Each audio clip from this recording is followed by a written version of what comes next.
Fred's got plenty. Arthur's got plenty. We've all got plenty. Plenty to go round. My wife's got what it takes.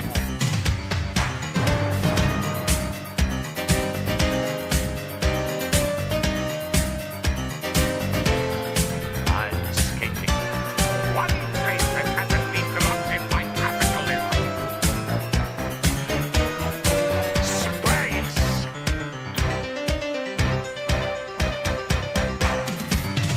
Anthony, people will always need plates.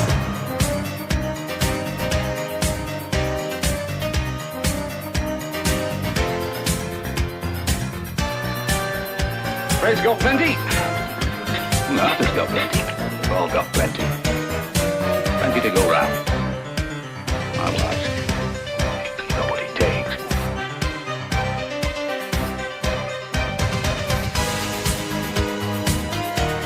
Oh, that's a nice headlock, Grant. Oh, yes. I see that you know your judo.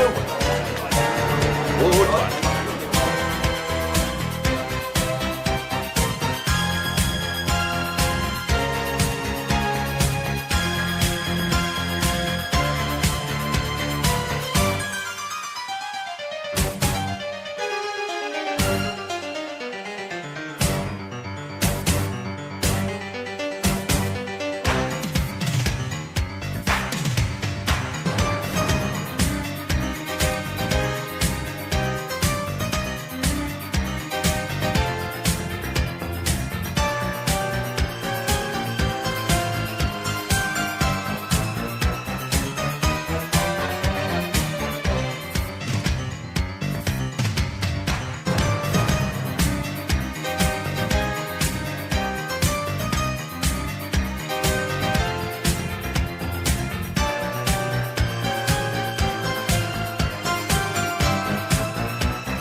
a very leisurely fade out on it, doesn't it? Hello, everyone. Hello, everyone. How are you today? It's Tuesday. Yes, it's Tuesday. It's Tuesday, the 3rd of March, 2026.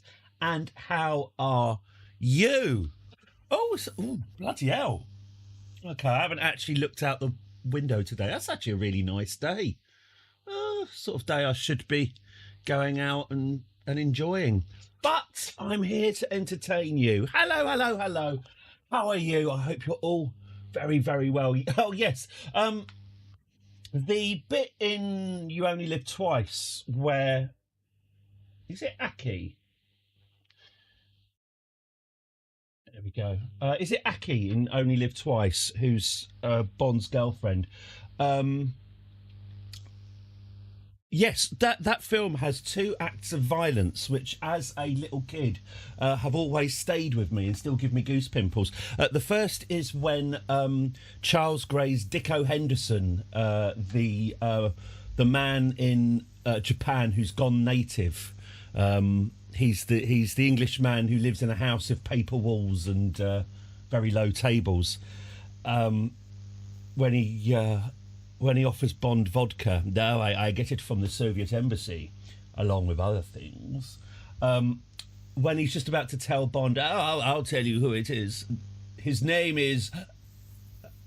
And then he stops, and then it turns out he's been stabbed in the back through the paper wall. I always remember that as a kid, finding that chilling. And also, obviously, when Bond and Aki are in bed with the poison and the string, and nearly goes into Bond's mouth, but then he turns over and it goes in her mouth. Every time I see it, I still think, Aki, no, it should have been him. Yes. No, I should try it. I could have got one, but I already had this one. We went to Tokyo first, and then we went to Kyoto, and I thought, oh yeah. But I did buy this in the Nintendo store in Tokyo. So it does count. That's what I tell myself. Hello. I also went to Nintendo Land in Osaka as well. So. But I didn't get that either. Anyway, hello. I hope you're all very good today. I'm probably just going to get straight into it. I really enjoyed yesterday. Oh, hello YouTube as well. Hello. Welcome. Still streaming, simul streaming on YouTube. Yesterday went well. That's now available in 2 places if you wanted to watch that for some insane reason. It's available as a VOD on Twitch. There we go. It's available as a VOD on Twitch and on YouTube. If you're on YouTube, just say hi, hello there. Be nice to see if people are watching there. But yes, that went very well, and we're on day 2 of our very, very long season, hopefully. Hey, hello, Jojo HB1FK. Enjoy your lecture. Wonderful. Welcome. Excellent. That's what boredom does to you. I'm here to serve. My pleasure. Excellent. Good. Right, well, shall we start then? Shall we start? I've not got a huge amount to witter on this morning, so here we go. So we are Boss Bunny Brown, the wandering adventurer who's just before we finished yesterday has moved to Canterbury in search of work. We've all been there. How are we doing, Bunny Brown? Oh, we've got plenty of friends. Well, sorry, camp followers. Whether or not they're camp, I don't know. Oh, yes. So who's our cast of characters here? Well, we've got Leofwaru. Whoa, I think she's... sorry. That's the sound of a middle-aged man genuinely fancying a randomly generated video game character. No. Well, here we go. I think that's today's objective for Cholera Kaput. Yeah, Leofwaru, who we rescued her from a forest. She was a maiden in distress who was lost in the forests of Wales, and we've managed to recruit her. Enthralling, mesmerising and lovely, Leofwaru outshines most with her beauty. So she seems like fun. We've got Cuthred, who is also handsome. We've got quite a gorgeous band of followers here. He's been blessed with a pleasing he's been blessed with a pleasing male physique. I think we can all see that for ourselves. We've got Maud, my personal physician.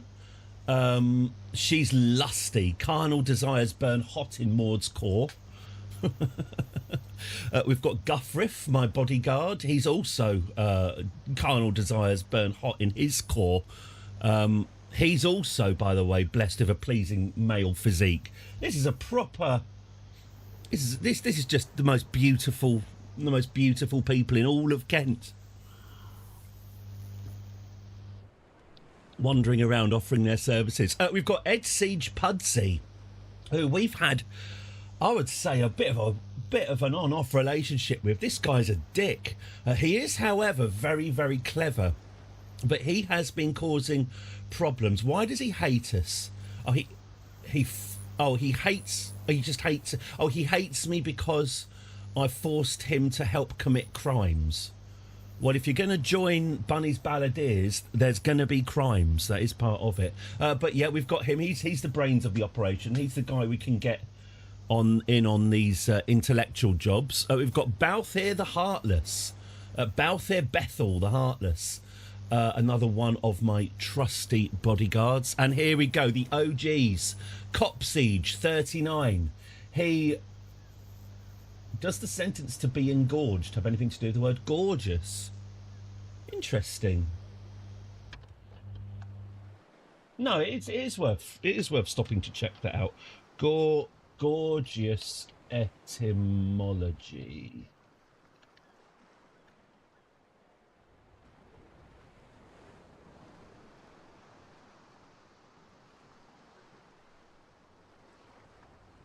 Oh, there you go. It's from the French. It's first used in the 16th century. And it's from the French gorgia, which means elegant and fashionable. Oh, like a courgette. Sorry, I have been watching. I've been listening to the Song of Ice and Fire books, and they go on about gorgettes a lot in that. The gorgette is the metal bit that stops your throat being slashed. So yeah, that's where it comes from. There we go. Oh, he felt his gorge rising. Oh, okay, I get it. Well, I've learned something today. Thank you. Oh, crikey. Right, Cop Siege, the OG. He's not particularly... Oh, he's not bad with money. Okay, he's a little bit of a money bags. He's not gorgeous, however. He's not of the gorge, but he is trusting and just and forgiving. So we like Cop Siege. He's one of the good guys. And then we've got Edberg the Craven, my quartermaster, stooge, second, and white-hot lover. Yes, we have been rubbing our genitals together vigorously. If that's not a bit too spicy for 10 past 10 in the morning. We've got Rinduran. I'll be honest, I don't know who that is, but everyone's welcome. He's my head porter. How could I forget? And we've just recruited Nissim the Lusty. Gorge has nothing to do with a man's Adam's apple. According to Etymonline, and what better source is there than etymonline.com? Elegant and fashionable with a special use of gorgeous necklace, thus fond of or resembling jewellery, from the old French gorge, throat, meaning something adorning the throat. You know, if you've got a problem with that, take it up with Etymonline, the definitive etymological source. I don't know. I've never been there before. What it is nowadays, I feel like I'm doing proper computing when I don't just read the invariably inaccurate AI summary and then click on the first link. I think now I'm doing my own research. Nissim, who's just joined us, he is lusty. He's also quite a diplomat. We've got quite a nice spread of talent in our camp, really. Anyway, I am thinking this might be an excellent man from whom to harvest gametes. In fact, we are seducing him right this very second. If we don't necessarily need to marry this guy, we are bandits after all, but if he could fill Bunny's belly with his seed, that would get us an heir. So good luck with that. Godspeed, Bunny. May you seduce that man. Here we go. Right, so it's 871 AD. It's like being a cyber nomad in a world of landed AI slop. Oh yeah. You know, I like to I like to do things properly. Okay, so we're in Canterbury. There don't seem to be any jobs going either on this side of the channel or the other. So let's go to the cathedral. A magnificent city. Canterbury, by the way, is very, very nice. I lived there for 3 years, and it's lovely. That's what I have to say about Canterbury. Cambridge and Canterbury are very, very similar, obviously, because they're both, built at the same time. But yeah, if I could choose to live somewhere in Britain, I probably would live in Canterbury. It'd be in my top 5 anyway, behind. But yeah, nice place. A magnificent city. The various chants and hymns lay as a comforting blanket over the Canterbury church holding, and there is no doubt about its religious associations. Oh, of course, there won't be a cathedral yet because I think there is a cathedral. I don't think it's a cathedral. I think it's an abbey. I seduced my wife by breaking into a UNESCO World Heritage Site with her. The university I went to in Canterbury had a graduate ball, but I always used to break in. I know it's bad now. Now I'm a grown adult. I feel a bit bad about not giving any money back. But because you could break into the university quite easily, we just did. You had to go through St Augustine's Abbey in Canterbury, which is a 400 AD. Well, I say building. I mean, it's not. It hasn't got a roof, but it's it's got walls. But as of 25 years ago, you could sneak into there quite easily and thus jump the wall and get into a ball. And so my wife, who I invited to this ball but didn't buy any tickets for, I snuck her through this World Heritage Site to sneak in. And she thought that I was a dangerous bad boy and that breaking into places was going to be a kind of frequent thing that we'd be doing together. It turns out I'm actually incredibly boring. I'm just too tight to pay for things, which she found out to her cost at leisure over the next few decades. But she does like to remind me how exciting the impression I gave of being a moderately exciting person. Well, more fool her. Not been to York, interestingly. My parents went when they were looking to move, and they went to the Jorvik Viking Centre, and I've always been slightly. Have I been to York? No, I haven't been to York. Been to Leeds, but that's not quite the same thing, is it? Yes, I have unfinished business at the Jorvik Viking Centre because I was quite jealous that they went and I never did. So, a magnificent city. The various chants and hymns lay as a comforting blanket over the Canterbury church holding, and there is no doubt about its religious associations. Obviously. Passing through the main gates, I spot plenty of Catholic ornaments nestled in the walls as well as on pilasters and scaffolds. Pilasters?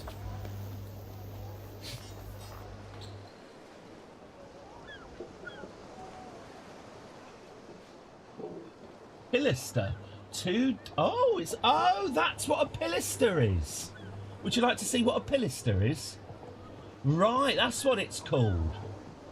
I'll tell you what, you're going to learn something, and you're going to be able to, in some point in the future, you're going to be able to nod and point at something and say, that's called a pilaster. There you go. That's what a pilaster looks like. That's what that's called. I would have called it a corner column, but no, that's what that is. Good. Now we know. A load-bearing section of thickened wall or column integrated into a wall. Flat surface raised from the main wall surface, usually treated as though it were a column. Oh, there we go then. Right. Now we know. The coveted Tank Museum up in Bovington. I've not been to the Bovington Tank Museum. I've been to the RAF Museum in Hendon a couple of times. That's very, very good. Al Murray does a sort of podcasting from there. They've got some lovely stuff there. And obviously the Imperial War Museum's got some nice tanks. And a little boy as well. Pelham means Spatium and Pelham. Hello, Demo One. Welcome from YouTube. I hope you're very well. Hello. Welcome. Lovely to have you with us. Passing through the main gates of Canterbury, I spot plenty of Catholic... Oh, hang on, we've done pilasters.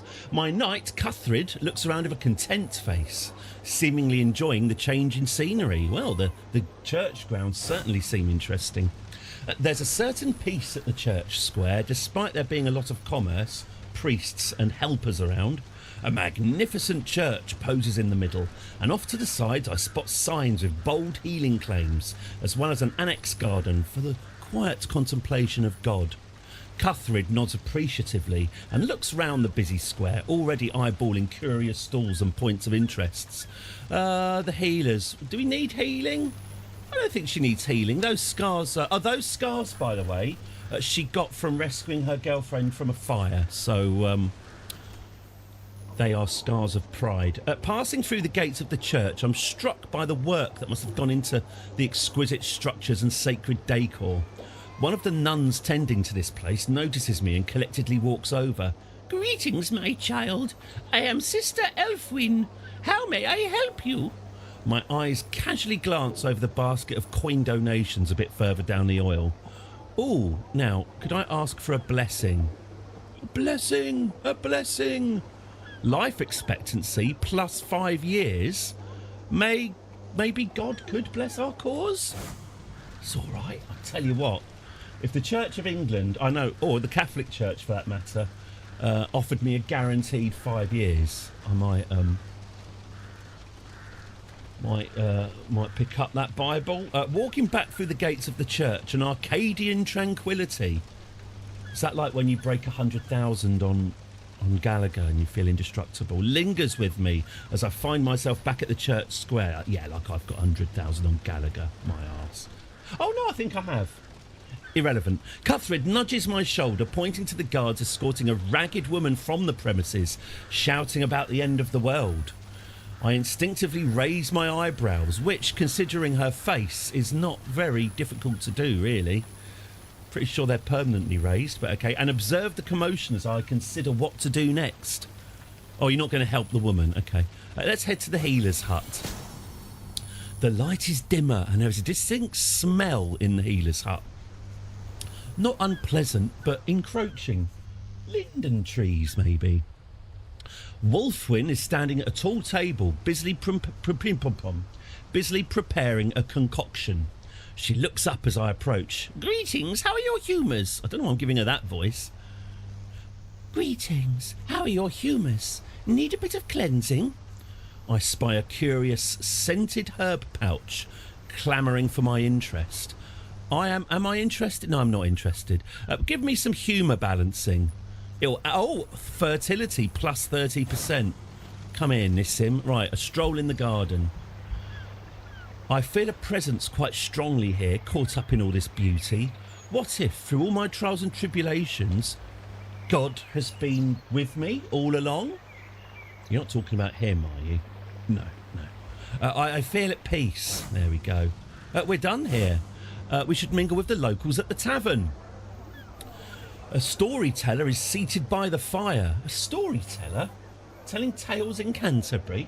Seems a bit far-fetched. By the entrance, I spot an inconspicuous hooded figure. Clearly someone who values their privacy.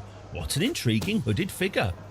The hooded figure subtly slips through the tavern and down a stairwell into the cellar.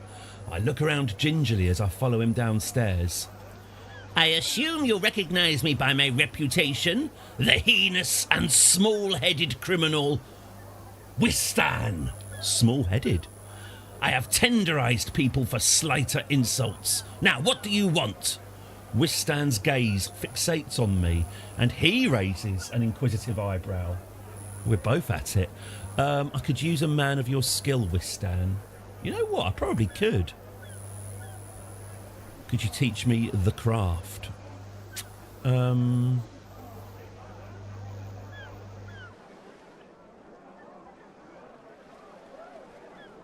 Should we try? I'll tell you what, I don't want to spend the money on getting him, but I will roll the 8% chance of saying...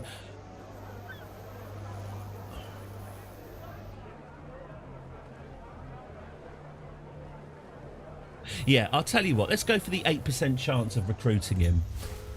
He ignored me. I navigate my way back from the cellar while my eyes readjust to the increased brightness of the common room. A story or two. How do you tell stories so well? All right, I'll pay that lady to tell me how to tell stories. Who's up for recruitment? Now, do we have anyone really good? We've got Elfric de Krill. He thinks the game is cruel. No, I've heard the game Krill. explained as many things and described in different ways. I've never heard anyone say it's cruel. What made you Krill. marry a wimp?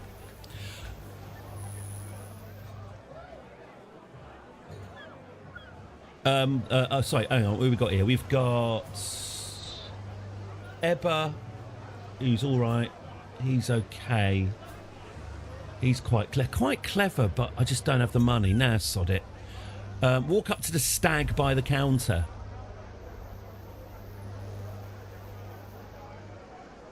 Oh, she fancies him. That's what she means by stag. Sorry, I thought it was a literal... Right, I see. I am intently observing the stag... I think she means this young man here, sitting himself down at the nearby table. The tavern owner called him Edwulf, didn't she? He looks puzzled as I approach him, possibly because my internal turmoil is clear as day on my face. Yes, it is an expressive face. Why would this bother me? I am Mistress Bunny Brown of Bunny's Balladeers, damn it. I keep reminding myself of my recent accomplishments in order to remain calm. I'm mostly failing. May I buy you another mug of wine? Oh, I tell you what. Oh, I could try and seduce him. Do you have a map? I just got lost in your eyes. Oh, he's joined my camp. It looks like old Nissim's got a bit of competition. The town crier might have something for us. Let's have a look. Learned custodians required for scholarly work. Skilled collaborators wanted to handle delicate matters. Learning or crime. Let's go for crime and head back. Good. Okay. So we've got a confidence trickster. Earl Elfnoth. Well, he's 33 years old, he's ill, and he suffers from clinical depression. So let's go and take advantage of him. Travel to accept. We'll scout for talent on the way. Yes, good idea. Okay. Let's go and exploit someone with health problems. The other one is burn property. Generous pay is offered for urgent ground clearance.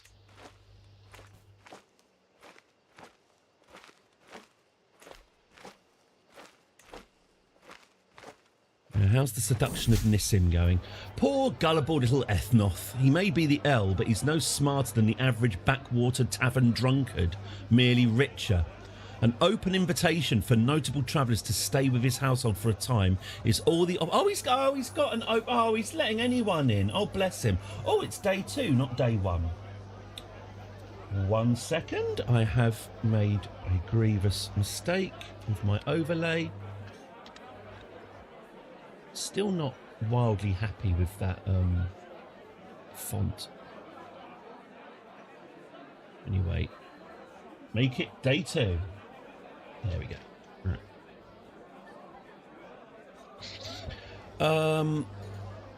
Remember, we're here to earn. Okay, so we need a shill. That'd be a Guthriff there. We need a thief. That'll be Cuthred. We need a tumbler, dancing, prancing, contorting and cavorting. Well, apparently Ed Siege Pudsey is our cavorter. You wouldn't know it to look at him, would you? But that is one limber man. There we go, we'll get him. Thug, Balthier the Heartless, Balthier Bethel the Thug. Yeah, that makes sense. And the Gabbler. The aim fire! Leofwaru, who we found, the maiden that we rescued from the woods, is in on it as well. Okay, well there we go. Let's trick this man. How's the Pope doing? Pope's doing... He's ailing. He's going to be around for a bit yet. Okay. All right, well, let's advance time and see how our various... Oh, the roaring campfire has finished constructing in our camp. That's good news. Now, can we add something to it? Oh, we don't have any money. Actually, we do have money.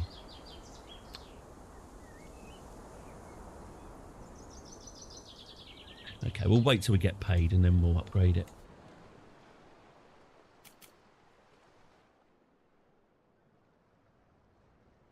Oh, there's but we can go to France. We can go to France and burn some property. Oh, we'll do that then. Our first trip abroad. Ooh. Bring back 600 Benson and Hedges. It seems that Guthriff has been working towards things other than our goal. What? He's used his time at court to lay the groundwork for tricking a fair sum out of Elfnorth. Something he neglected to tell me before I overheard him boasting about it to one of the camp hands. Okay, how enterprising. We'll split your gains. Oh, good. So we've already made 25 quid out of this sap. That's quite fun. Well, keep the money rolling in. We'll just plough it. We'll plough it back into the business. Not enough people talk about Lotheringia anymore, do they? Oh, yeah, Guthriff. Hello, Steelwinger. Hello, hello, hello. Guthriff seems like he might be trouble, yeah.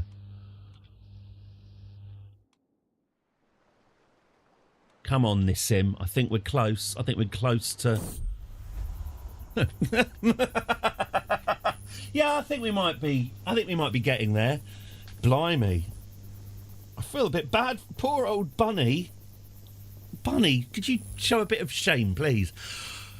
Whoa, he is a hairy boy. Don't send me to kick for this, but he is... Whoa, he is... that is one hirsute man. I find my friend Nissim waiting eagerly.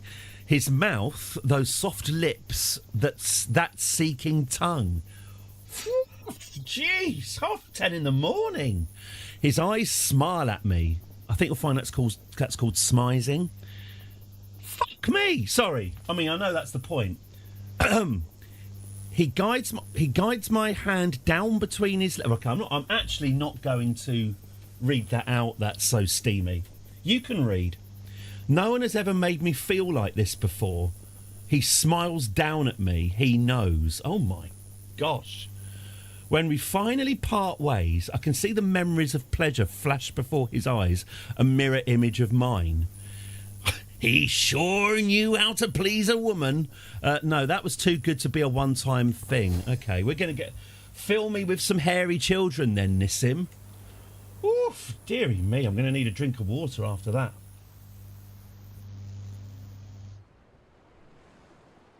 I tell you what, Edberg,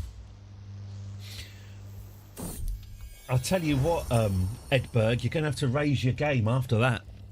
Between the chaos of regularly moving sites and the coming and going of fresh faces every other town, there's plenty of time in the day for followers to find they have an unforeseen connection with someone new and unexpected. Judging from their shared I'm just going to check I'm still streaming on YouTube. Yes, I am. Good. Just checking. Just checking. Oh, hang on.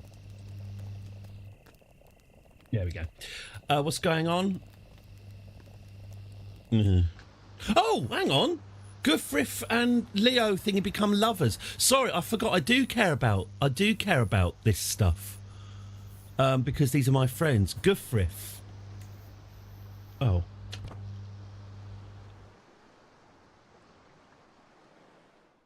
Well, maybe they're not lovers. I should have paid more attention to that, and I'm sorry. That was camp gossip. I'm sorry. I'm just used to being an emperor of 9 empires at the same time. At this point in life, we care very much about relationships. I appreciate that there's long-term more money to be had when you trick it from willing hands than take it from careless ones. Yet as I roam Elfnoth's court, as I roam Elfnoth's court, friggin' hell. Yeah, as I roam Elfnoth's court, looking at the wealthy as coast so fucking hell. Yet as I roam Elfnoth's court, looking at the wealthy as so casually stored, not to mention poorly secured, that's not how you spell poorly, I can't help but wonder if we can't dip just a little into alternative ways to earn. Pin a blatant theft on Edberg. That doesn't seem like I'm going to get... She's not going to lick me out after that, is she? Doubtless we can ring out an early advance. Surely walls... Oh, okay. Surely walls are easily scaled. 92% for an extra 50. You return after dark. Apparently they were.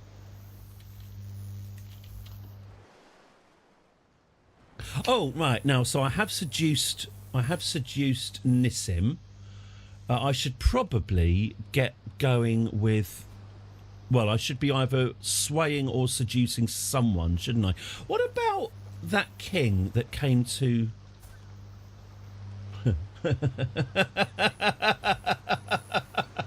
Oh, I like this setup. The 8-year-old, he's beautiful, but he's a handsome boy. This 8-year-old boy has a pleasing male physique. Don't send me to kick for that. I like that he's an 8-year-old, a beautiful, charming 8-year-old Earl, and he's got an Igor. He's got a regent he's got a wonky. Off to kick we go. He's got a wonky Igor as his regent. That looks like fun. That's fun. Okay. Should I get to know this guy? Murder him. Should I get to know him? No, I can't even sway him. Oh, I see. Okay. He is but a child. I'll keep an eye on him. He seems like fun. Where's that king that came to our...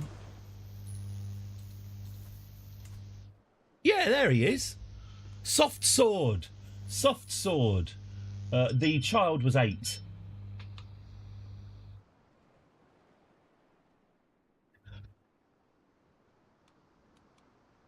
Oh my god. You know, it's fine. In 8 years, he's on the market. Tag him. He's tagged. Don't you worry. Tagged for tagging. Right, Ethelred's soft sword. He likes us as well. Poor old soft. We provided him with fine food. Excellent. Right, now. Well, we can sway. Apparently, he's moderately easy to sway. Let's sway him. So I think being mates with him is going to be a good thing for us in general. And we're getting our seed from Hirsute Nissim now anyway. So maybe we'll ease off the seduction for now. I know she's good at it.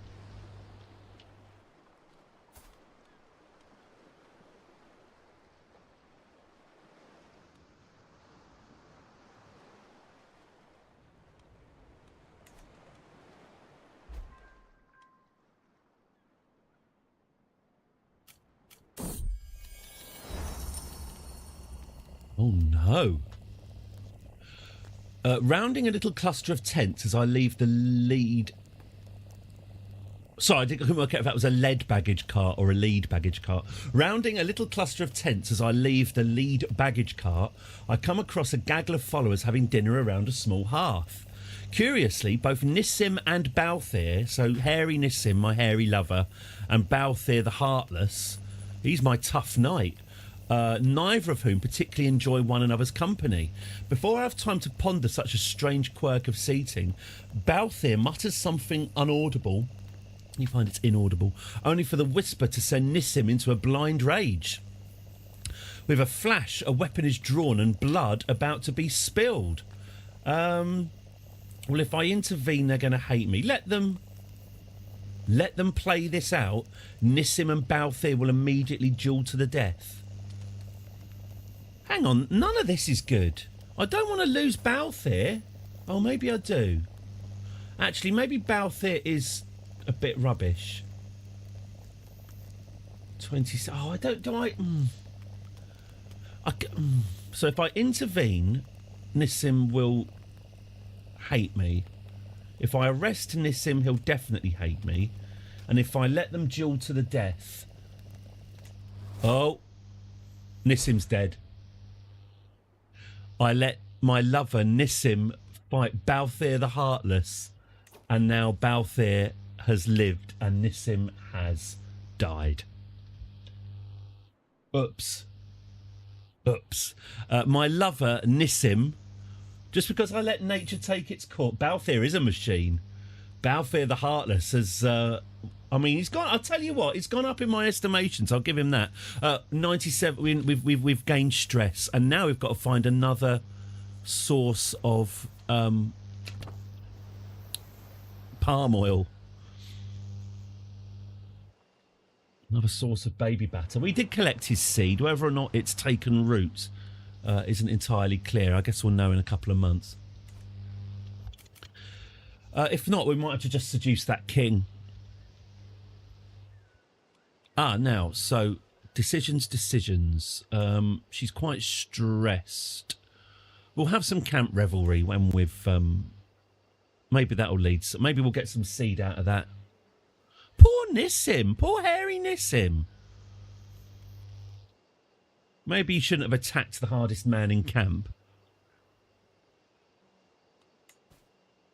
I can pardon my follower. Why? What's she done? Title revocation reason? What's she done? Fornicator? Oh, no.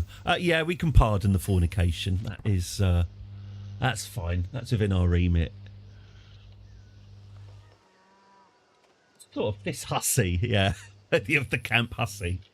What sort of Amazonian travelling band of female bandits are we if we're not going to have a little bit of fornication? None in my camp are intimately familiar with the terrain in Hereford, and such lands are not to be trifled with. Hertford is it's a quagmire. My local guide. There's something about his demeanour. It's no joke out there, he offers, drawing air in through his gritted teeth, a theatrically worried gesture.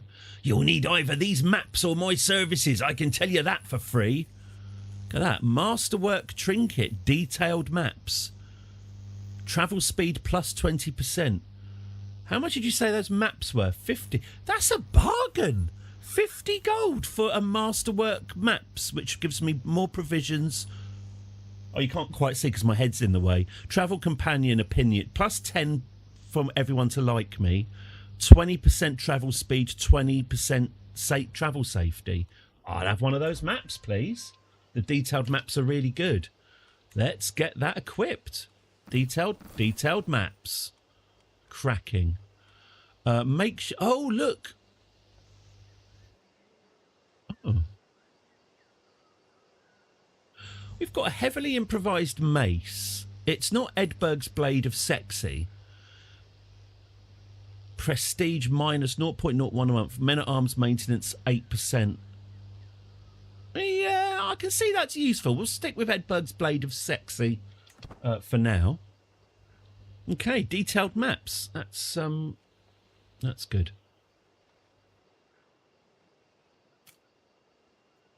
Right, when's this job over? I probably made a bit of a mistake making it a emphasising success over speed. Two of my agents, Leofwaru, we know about you, dirty girl, and Balthier. Yeah, thanks for killing my boyfriend. Seem to have found common cause in our plan beyond the basic goal. Impressed by his compatriot's skill with the letters, speechcraft and general rhetoric, Balthier has taken to studying what Leofwaru does differently to himself in the hopes of improving his own skills. Yeah, great. I'm very, very happy for Balthier. Can't believe he murdered Nissim. Poor Nissim. Ooh, I find myself making such noises when sitting down at the campfire in the evening now. The elders always talk about how that happens when you get older, but I'm only 21. The inn we passed had many spare beds. What a shame I can't share any of them with Nissim. I'll tell you what, I'm looking forward to never having to say Earl Elfnoth again. Earl Elfnoth has his... Sorry. Earl Elfnoth has his court and I have mine. The difference is, where Elfnoth's retainers are content to live off his largesse, my followers are determined to help me help myself to a little of that same wealth. Christ, that's some sentence. I spend my time working towards our eventual payday, and they in turn can rob Elfnoth blind while he's preoccupied. It's always nice to know you have people you can rely on. To the storehouse, Edberg. My officer... Oh, good. No, Edberg the Craven is very much in love with me. Yeah, Balthier again. Unlock a new perk in the stewardship lifestyle. On the road. Let's make our movement speed even faster. Sounds good. Okay, here we go. Let's close the deal. Let's execute with confidence. What lovely gifts Earl Elfnoth gives when he's in the mood. A very worthwhile return on my time, although sadly perhaps not on his. Oh, look, he looks like he's very happy with us. A fool and his money and all that. Of course, he'll figure it out shortly, or someone will finally manage to explain what's happened to the good Earl, but it doesn't matter. We got ours, and we'll be off before daybreak. I had my fun, and that's all that matters. We've got a long path ahead of us. Ah, poor Elfnoth. But as I say, I'm not going to miss saying his name. Excellent. Okay. Oh, does this mean we can get back to camp and have a bit of revelry? Maybe I can cop off with... Well, I need seed off someone. Basically, let's go on a spunk hunt. I'm really sorry about that. Life in close quarters tends to magnify relationships, good and bad. Fortunately for Edsiege Pudsey, the Strange, and Rinderan. Oh yes, the mystery head porter. He's just sort of there. Whenever Bunny sees him at camp, she goes, "All right." He's been there for too long to ask what his name is, so she'll never know. The two laughing and joking together at camp and riding alongside one another on the road is becoming an increasingly common sight. Good for them. Okay, shall we have some camp revelry? Let's plan it. Oh, should we invite the king again? What's the purpose of this? Recreation, befriend. Oh, can we befriend... Oh no, that's befriending someone in my camp. I'm not really interested in that sort of friendship. Fireside chat. Gather round the fire, share stories, share drinks, attracts useful strangers. Ooh. Spunk hunt with David Dickinson. Well, this was my grandfather's spunk. He won it in the war, but I want to take the grandkids to Orlando. Can give you £20 for that. £30, £40. We can't invite the king. That's a shame. Maybe Edberg the Craven could be the guest of honour. No. No. All right, no guest of honour. We're just having a nice time. Okay, let's start the camp revelry. Grandfather was a real Bobby Dazzler. Didn't David Dickinson do time for fraud? David Dickinson, Wikipedia. I may have slandered David Dickinson. Yeah. In 2004, Dickinson was one of the several celebrities to have their portraits painted in the BBC One television series Star Portraits with Rolf Harris. Oh, wonder when that's getting repeated.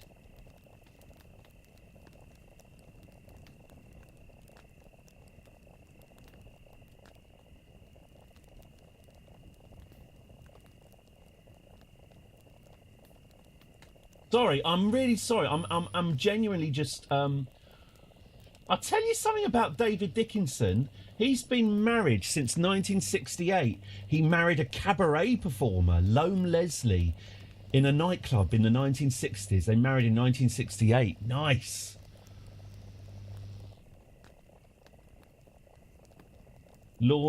His wife is of African, Welsh and Scottish ancestry. She lives in Tiger Bay, Cardiff. She sounds great. David Dickinson's his wife. His son, David Dickinson's son, was in series 20 of Dragon's Den, becoming the youngest contestant to secure an investment.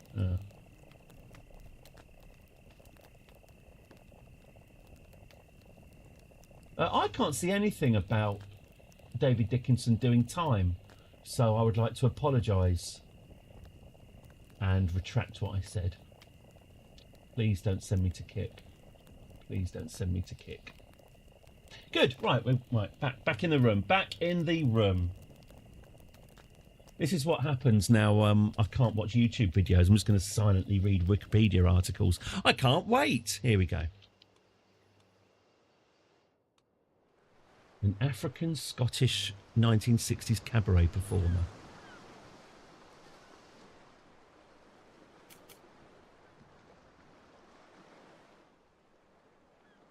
Oh yes, we're having revelry, aren't we? I'm sure the monks love that. Here we go. And then Leof gesticulates wildly as she weaves a story that by now has been quite a long time in the making. I wouldn't know about that. He tumbled like a sack of bricks, hit him right in the head, it did. She soaks in the acclaim of the gathering with a satisfied smile. The assorted company still seem quite agog, trying to cajole another story from her lips. Yes, another. Oh, good, we're having a nice time. It's good to know. Oh, I could probably build another bit of camp, couldn't I? Let's have a look. What about the roaring campfire? Yeah, let's upgrade the roaring campfire. Why not? Because I should have upgraded the main pavilion. You get more options that way. All right, yeah, that's why not. Oh, hello. Our festivities are suddenly interrupted. A figure is staggering towards us from the outskirts of camp. Clearly hungry and tired, she tells us her name is Beorthwaru. Beorthwaru? My Anglo-Saxon is shocking. Beorthwaru. Beorthwaru is skittish and weak, but there's a forceful clarity in her eyes. Her shabby clothing is festooned with unfamiliar charms and icons. All I'm asking for is a night's safe rest and some food, my lady, she says, and I would be in much debt to you for it. Why not stay? We got another one. We got Beorthwaru. I can lawfully imprison my follower, Beorthwaru. She's a witch. She turned me into a newt. I got better. It's okay. It's okay. It's okay. I pardon thee. I pardon thee. Great, we've got a witch. We've got a fornicator and a witch.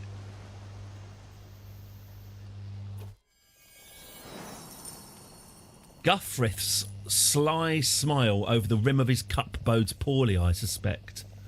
Oh, this riddle again. Oh, and then this is where yesterday I went on and on about Riddleicious. Don't worry, I'm not going to go on about Henry the Riddlemaster from ITV Quizzes. Riddleicious. It might not be called Riddleicious. I think it's called Ridiculous. Friggin' hell. Anyway, ripped from my mother's womb, beaten and burned, I become a bloodthirsty killer. What am I? Again, perhaps the answer is no. Ripped from my mother's womb. Is it like an egg or something? Okay, what a wonderful revelry that was. We've gained provisions.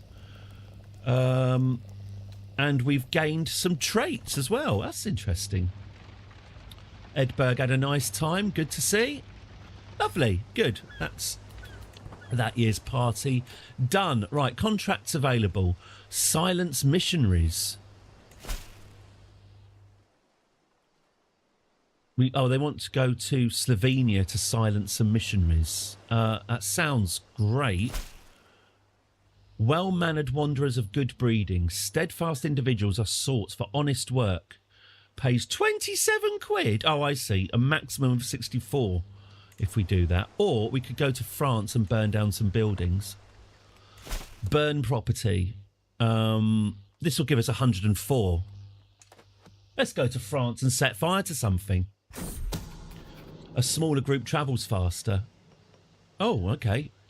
Is that France or is that Belgium? That's Ypres, isn't that? Yeah, that's Belgium. Beautiful ship, very inconspicuous. Hot pink sails. Brilliant. Oh, thank God. Thank God. Cancel the Kick subscription. Apparently, says Henmania87, apparently David Dickinson spent 3 years of a 4-year sentence in Strangeways for mail order fraud. It's not now that. Is that not on his Wikipedia page? Oh, yes, it is. At 19. There we go. At 19. Prison sentence. The majority of the sentence was spent at Strangeways in Manchester. There we go. I have not... Should I put that... I'm just going to put that on the text at the bottom of the screen. I have not libelled David Dickinson. Okay, that's now legally binding.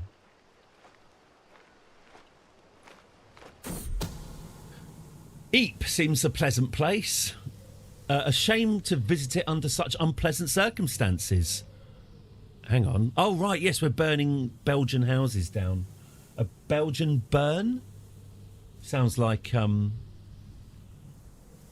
off Hello Hello, the fake policeman. I am going to commit a Belgian burn. Close to nightfall, a small band of my followers and I await in the shadows not too far from our target. A stinking kennel filled to the brim with barking hounds. Is that what they call turds these days? Well, I just trod in a barking hound. Count Hervé didn't see fit to explain whether his victim Biela owned the place. Oh, I'm not burning Count Hervé's stuff down. I'm burning this lady's house down.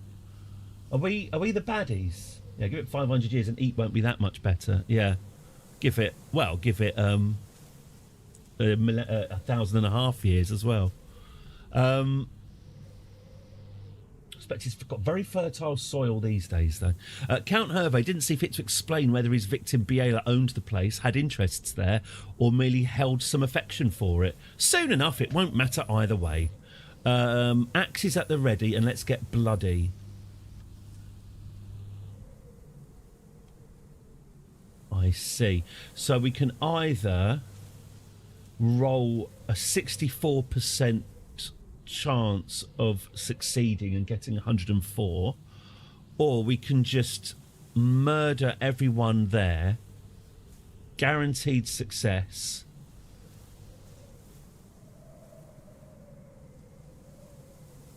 I'm not really seeing any downside to just us going in and just murdering everyone in this village and burning it to the ground. You know, a contract's a contract. You know, burning's not really my thing. It's more of a matchroom thing. But you told me to do it, so I'll do it. A good plan begets swift victory, and the complete silence of the former kennels is simply confirmation of that. The former kennels. Okay, so we do appear to have burnt a kennel full of dogs. Well, you told me to do it, so I'll do it. Leading the fighting myself, my followers and I make swift work of those unlucky enough to find themselves inside, cutting them down without thought or mercy. We leave the bodies where they fall, tossing out firebrands into the likeliest spots and piling flammables onto the resulting blazes. Messy work, but effective. Count Hervé will doubtless be more than happy to hand over our pay. A worthy victory merits a fat purse. Excellent. Well done, everyone. It's fine. It happened in a different country, so it doesn't count. It seems that our caravan has become a little lost in these foreign lands. Copsiege has been trailing us around Dunkirk for hours. Oof. I've been to Dunkirk. That's no fun. Uh-oh. This here road, hang on, he's French. This here road has a toll. Pay up, says the biggest and most frankly ugliest bunch of muggers. My caravan master Copsiege, OG Copsiege, steps forward with weapon raised and looks to me for direction. Well, Copsiege might get maimed or wounded by this. Yeah, here we go. Tolls are for peasants, and I am a mistress. Interesting to see how that went. Oh, went fine. Across the channel we go. There we are. Hey, we're back. Our consciences are clear. What happens on the other side of the channel stays on the other side of the channel. Oh, heist treasury. Now, they are quite lucrative. What's this? Collect taxes. Is this a stewardship skill? Yeah, we can do that. We can collect taxes. Smaller group travels as one. Yeah. So am I still seducing the king? Yeah. Oh, no, I'm not seducing him, am I? I'm swaying him. If I sent him 150 quid, he would absolutely love me. I don't think Nissim's seed. I don't think Nissim's seed has taken hold in my belly, you know. It's a shame.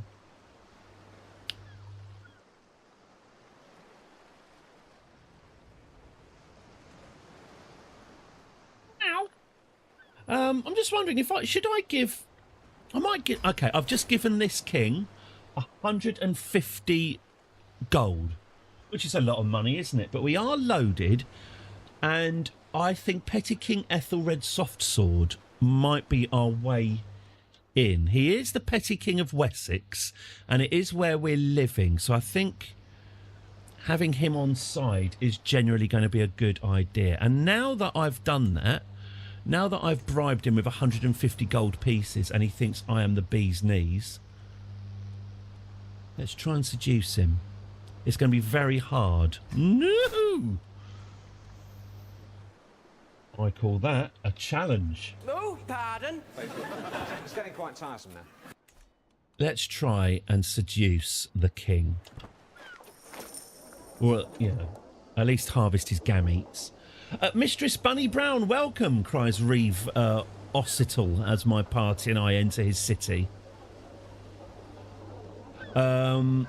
Quartermaster Edberg bobs along behind me, alert and ready to assist. In short order, I'm introduced to the other magnates of the town, Thorad, Osric and Elfgar. We're sure you will agree with us when we protest this unjust tax. Oh, I see. We are but simple city folk, and we've long since given everything we can to Earl Borstige. Maybe true, maybe not. We'll see soon enough. I shall start with you. Ossital's quarters as the city's reeve are surprisingly extensive. They certainly are. Those are quality chairs. He leads me to a room that clearly serves conferences of the settlement's most important people, seating me at the head of the table. Honourable mistress, you must surely see that the Earl's avarice is misplaced. He has vested you with his authority. Help us in this matter, and we will see to it that the world knows of your generosity. He keeps chatting, but I cannot seem to forget the well-stocked kitchen we wove past to get here.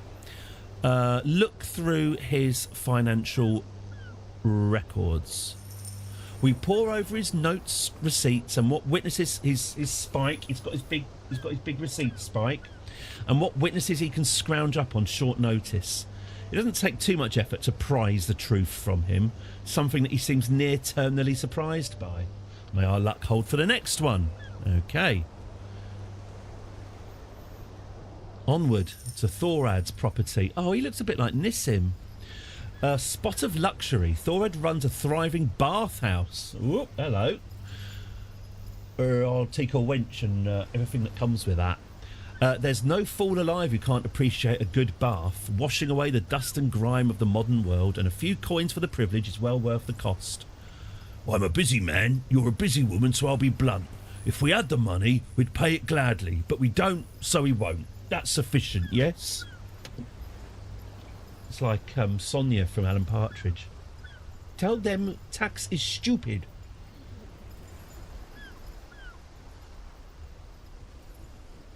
Oh.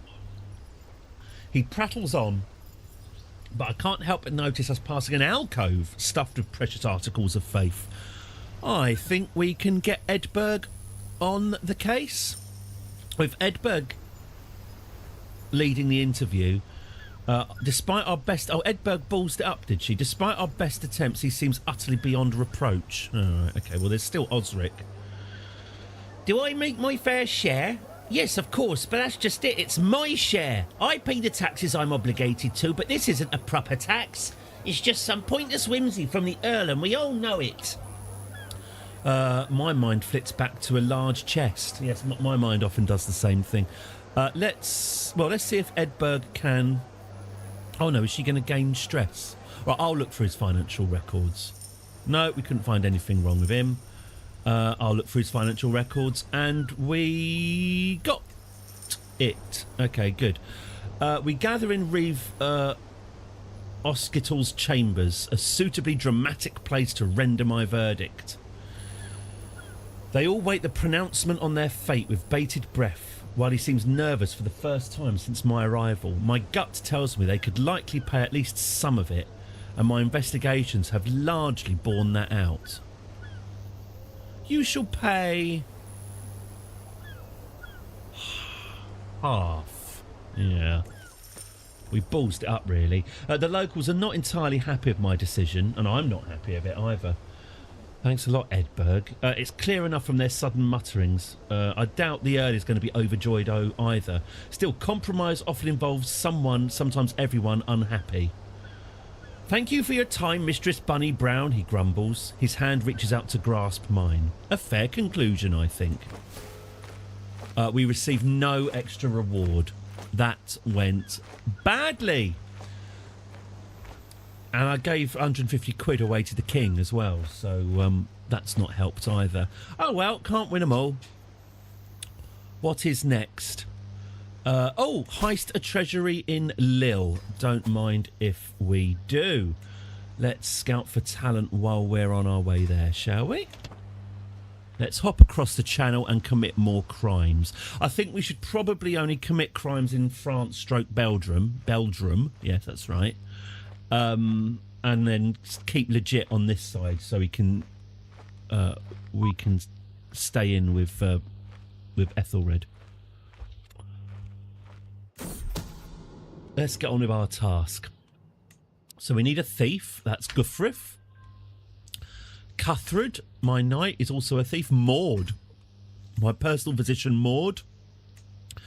The wonderful Leofwaru can be a footpad, and Bertwaru, the hungry lady who just came up to us and asked to join, she will be our infiltrator. Burgle the treasury of Count Hupold. As long as he doesn't Hupold it against me. How's the Pope? Pope's still alive?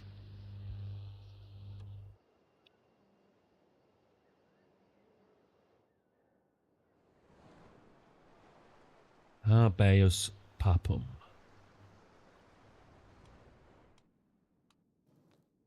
Gosh, Britain's looking very divided, isn't it? It'd be, if we were actually in control, this would be an excellent opportunity to min-max our way to an empire, but we're quite a way off that at the moment.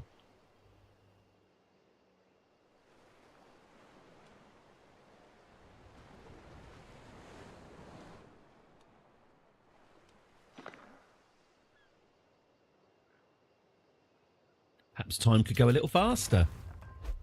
There we go. It looks like my attempt to seduce the king isn't going amazingly well. It's no secret that Edberg is perhaps not the best second I could have. Yes, but you're sleeping with her. Discontent with this state of affairs has finally bubbled over enough that 3 candidates have stepped forward to offer themselves for the role. Oh, poor Edberg. Can she not take the pressure?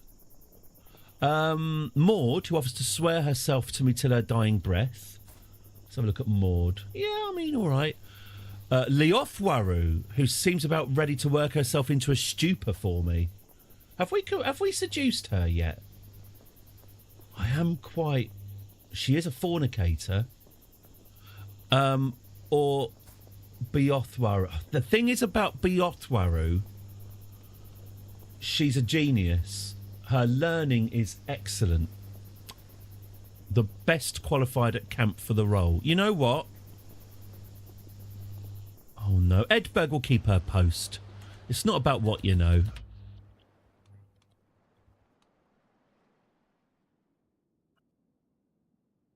We'll keep her there. You know, the world's a dangerous place. I'm sure someone will die at some point. Poor Nissim. I really do need some gametes.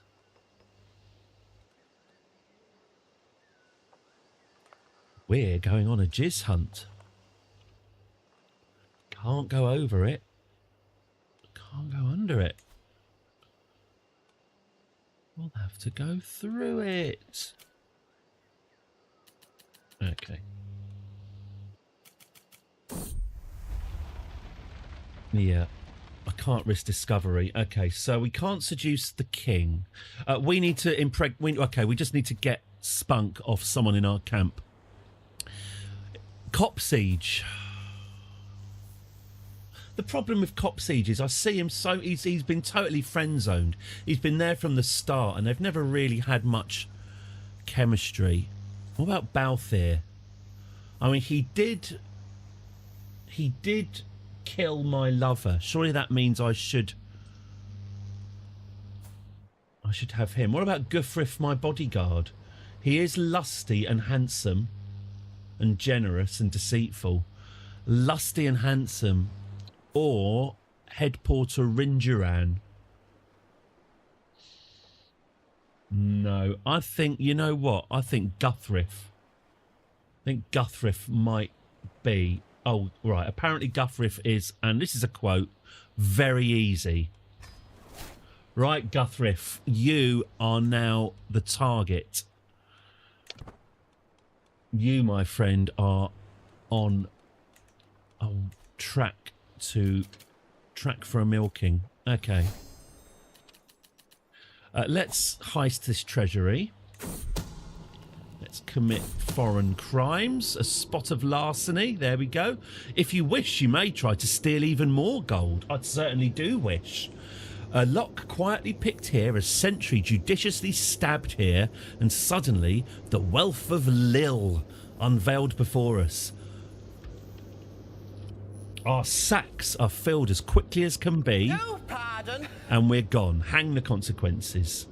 There's plenty more back there. We've filled our pockets with silver coins stolen straight from his treasury already. But there's plenty more of value to be found in his castle. Golden candlesticks, elaborate tapestries, finest linen clothing, sacred texts, and more. All the many accoutrements that a good count likely takes for granted, but which to a humble wanderer represent profit. All we need to do is ransack the man's hearth and home before we're discovered and hightail it out into the night. Okay. Stay low, knives out. Slitting the throat of a late rousing sentry. Casually throw that one in. I catch the body and guide it gently. Shh, it's okay. It's okay. No more pain. No more pain. Quietly to the floor before kicking it over into the deepest shadow I can find. Wiping the blood off my blade, I toss over the poor fool's post. Doesn't seem like there's time for that. Some fancy embroidery here, a little silver there, it all adds up. Death for a good cause. I suspect there are still... Yeah, let's stab someone else for money. Slitting the throat of a late rousing sentry. That's a lot of... This is a messy burglary, isn't it? Stay low, knives out. Slitting, that's 3 sentries now. That's 3 throats slit. Stay low, knives out. Okay, that's 4. That's 4 throats slit in order for us to clear this place out. And that's everything. That's 5. 5 slit throats. But we have stolen everything. Divvied it up into one sack or another, crudely bundled together to make a minimum amount of noise. The Count is in for a very poor morning when he awakes. There's nothing left to do now but leave. And perhaps just a little, just one more slit just for luck. Mind the sacks and let's move. 227 gold we netted from that. The first roars of alarm and outrage are simply distant echoes by the time they reach our ears. The dull sound of far-off consequences, contrasting meagerly against the absolute haul of stolen goods we find sat in our laps.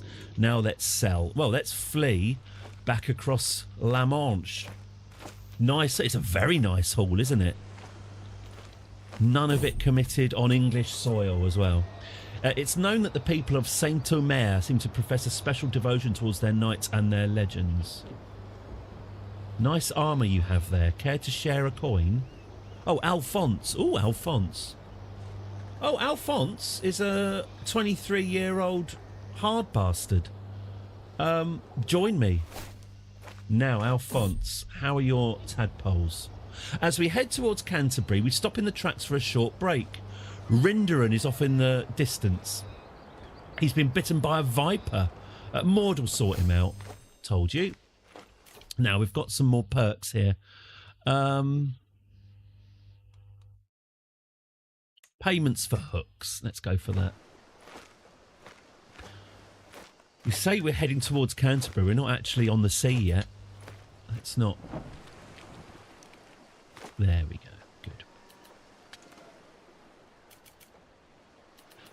Cool. Right, now we can probably upgrade our camp, can't we? What we got here? Pavilion. Let's go for it. Unlocks the second officer. Who does number 2 work for? So, what's this? Fight corruption. Oh, that's when we go and beat people up. A troubadour will soon be performing for the court at Canterbury. It'll be a simple request for him change the performance to be a dedication to Guthrif, the target of my affection. I should not dabble. I don't think Guthrif's going to be that impressed by it. Okay, so we need a new contract. Let's visit. Enter the church. I have a donation to make. Yeah, 15 quid. Why not?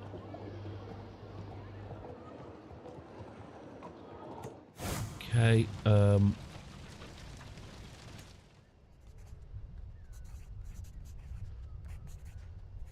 I follow Ulf, this is Ulf, down a dwindling alley, up some stairs and into his study. The room is crammed floor to ceiling with shelves containing scriptures and prints related to humours, health and spirituality. He sits down in the only chair behind the desk, absent-mindedly stroking a small talisman, and then finally notices my presence. Oh, you! Did you want something? I saw your lecture to those worse off, I reply, and hesitate before continuing.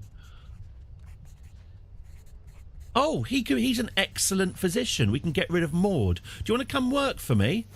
Brilliant. Goodbye, Maud. A garden stroll won't hurt. I feel at peace. Let's head back. The town crier might have something for us. Learned custodians for scholarly work, maybe. Skilled collaborators wanting to handle delicate matters, maybe. Or professional travellers wanted for escort ventures. I always find those escort contracts a right pain in the hole. Let's have a look at some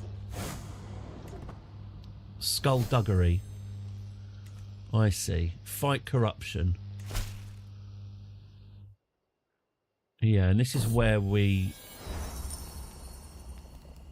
Move your accursed tent, damn it, Rinderan. This is my spot, cries Edberg, disrupting my evening walk. Rinderan seems unmoved, simply folding his arms across his chest, as we can see there. Mistress Bunny Brown, I beg you, please discipline this wretch. Side with Edberg? Yeah, side of Edberg. I'll be on your side, babes. My Edberg don't lie. What we got here? Support a faction. The Count is fed up. Now, we're not quite in the business of raising armies quite yet. Not quite yet.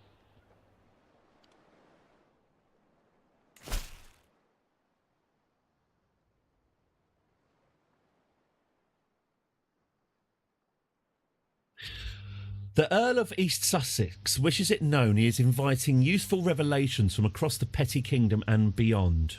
Do we take this contract? Let's take the contract. I don't think there are any other jobs going at the moment. Perhaps we can't get into Petty Queen Wulfrith's court without raising a few eyebrows, but it seems we hardly need to. The locals are abuzz with rumours of infidelity. Ooh, have we got a dirty duchess? Wonderful. No one too high, but an unexpected affair does add a little spice. Spice. The spice melange. I'm escaping to the one I said place spice. that hasn't been corrupted by capitalism. Spice.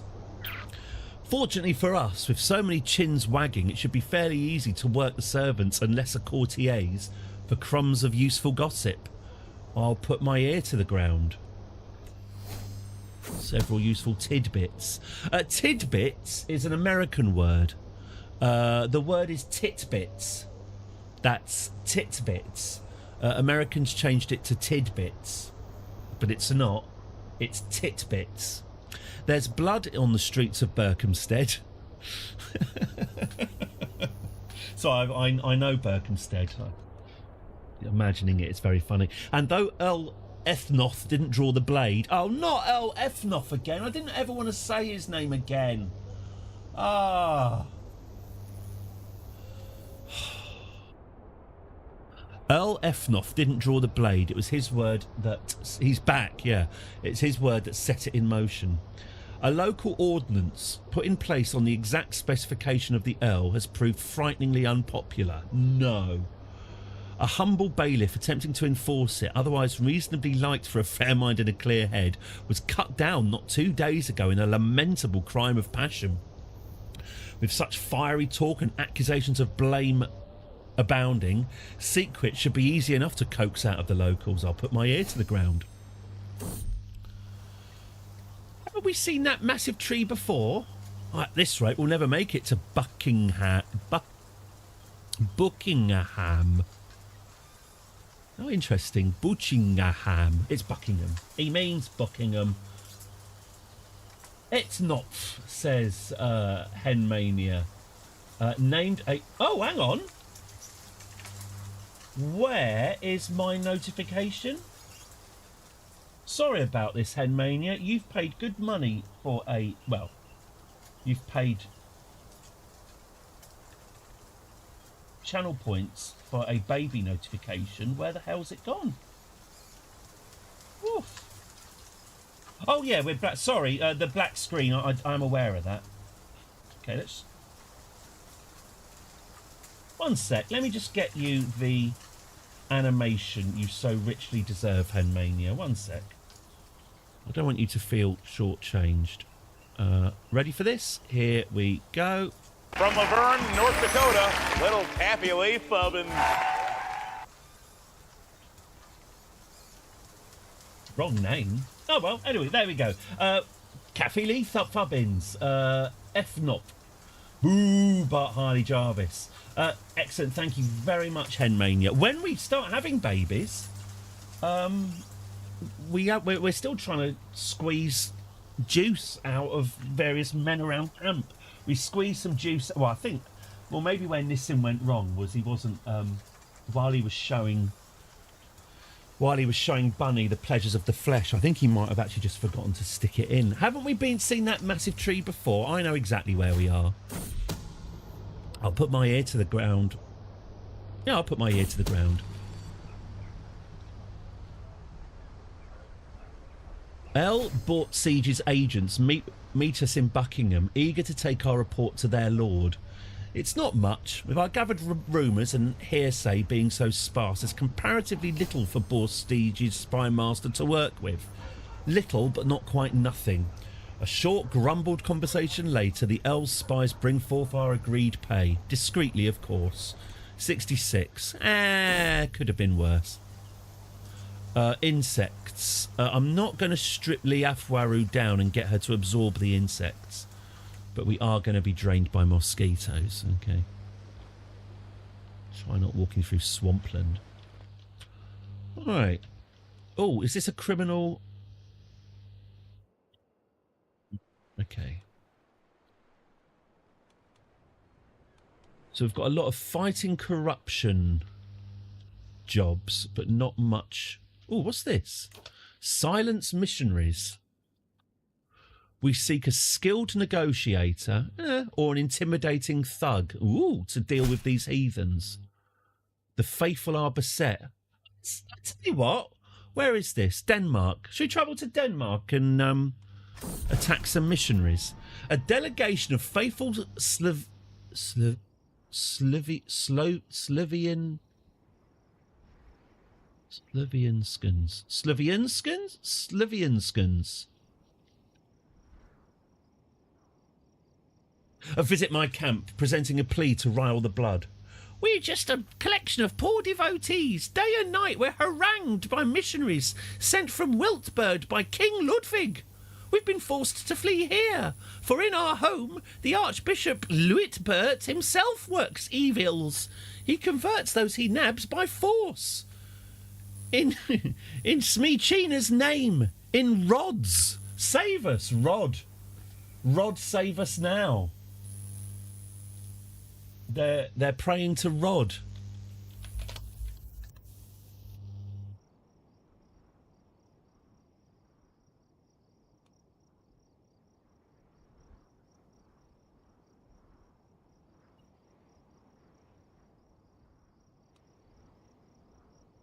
Rod, help us. Rod, help us, everyone. Rod. In Rod's name, save us. I'll try halting Rod, help us. Do I speak with King Ludwig, or do I just travel with my big club and sort it out? Let's solve this situation with some thuggery. I can't hire captains, can I? Oh, I can hire captains. Oh, thank God for that. Hire experienced captains. Yeah, that's a good idea. Should I also hire what do you call them? Mercenary guards? No, that's not going to help hugely. Medical equipment? No. Cultural ambassador? No. Pathfinder get? No. Scout for talent? Yes. All right.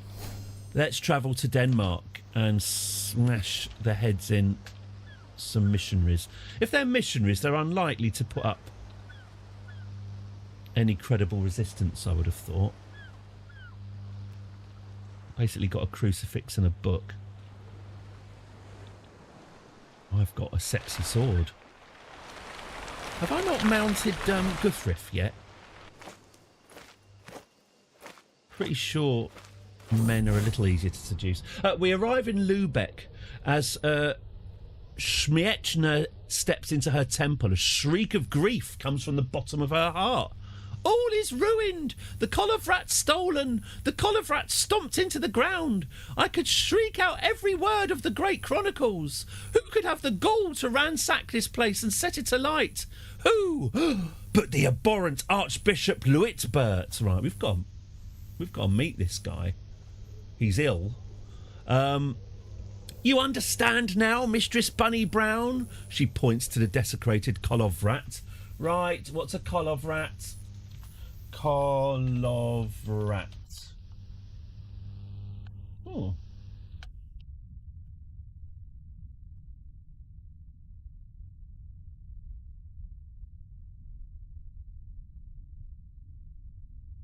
Oh, it's a Slavic. Oh, now I'm doing some more learning. It's a Slavic.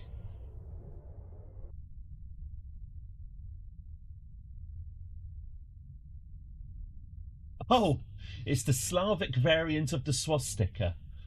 Right. I see. I understand. That's fine. Let's just move on swiftly, shall we? Shall we remove him from the picture? We 60% ill like sick or ill like cool with the ill behaviour of the ill behaviour of the ill behaviour. Right, let's remove him from the picture. 60% chance. Archbishop will only understand power. 62%. That sounds good. Surely I can reason with the Catholic priest. Apparently not. Archbishop Luitbert of Mainz will only understand power. Unlimited power. We intimidated him. He does look intimidated. Excellent. The day on the road has been fairly calm and nondescript. Is that quacking? I isolate the sound to be coming from a shrubbery on my right-hand side. Follow that duck. I dismount and locate the duck in a nearby shrubbery. It starts waddling off into the wilderness and I follow by foot. As I continue onward, the soft quacking is slowly joined, at first faint but growing stronger, chorus of tiny chirps.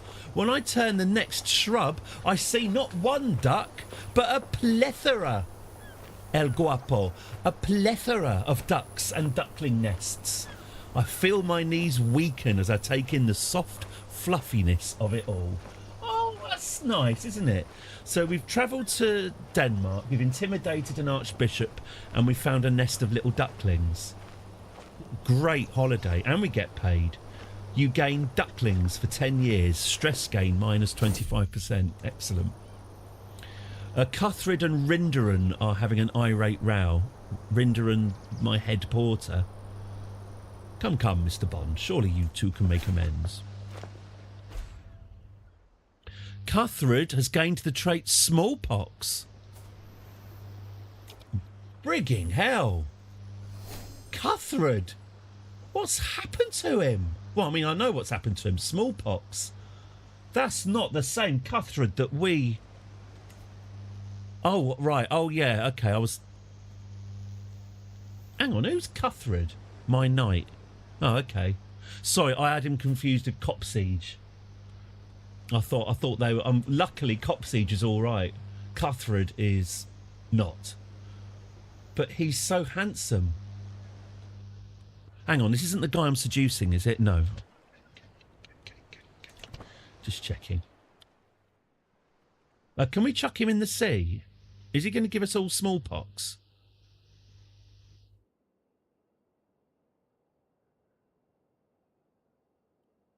Great. So we're stuck on a ship with a guy dying of smallpox in the 9th century.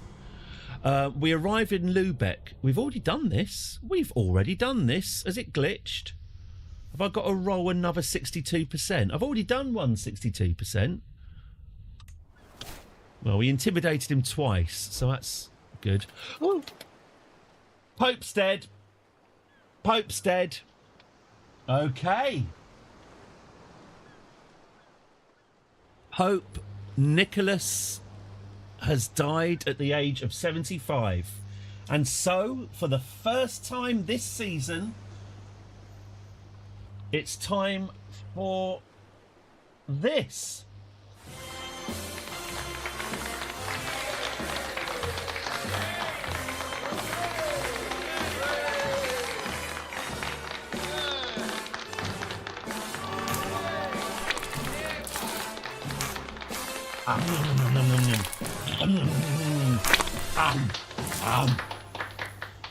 Yes, the Pope's dead. We've got a new Pope, and now it's time for you to earn your channel points. Is the Pope hot or not? This is where we take a look together at the new Bishop of Rome, and using my own personal judgment and set of values, I will decide whether the new Pope is a hottie or a naughty. There are many criteria. Sometimes it's lovely, kind eyes like a cow. Sometimes it's a really sturdy pair of guns that you'd just feel so safe being wrapped in. Sometimes it can just be a lovely full lip. Who knows? My head may say no, my nuts may say go. It's very unpredictable, and it's now your chance to double your channel points. If you're on Twitch, that is. If you're watching this on YouTube, you can watch and have some fun with it. But if you want to join in, do join our Twitch channel. Okay, so let's get this prediction on. It's been quite a while. What's the name of this new Pope? The new Pope is called Pope Callistus II. Sorry, I was just seeing if I paid out to that deal or no deal thing we did. Okay, fine. Pope Callistus II, hot or not? Cal fist us means hot. Paul blisters is not. 2 minutes? I think 2 minutes is reasonable, isn't it? You have got 2 minutes to gamble your channel points. Is the Pope going to be hot or not? The winners will win the channel points of the losers. This doesn't come up very much, so do gamble your channel points now. You could win big. We will be looking at the new Pope together. I have not seen him, and I will not be looking at the voting. The voting will not influence me. This is purely an aesthetic and heartfelt decision made by my brain and, as I said, my nuts. So please do gamble. When the fun stops, just keep on gambling. The fun will come back again, don't you worry. While I'm filling for time, why don't we run this again, because I've not played it for a while.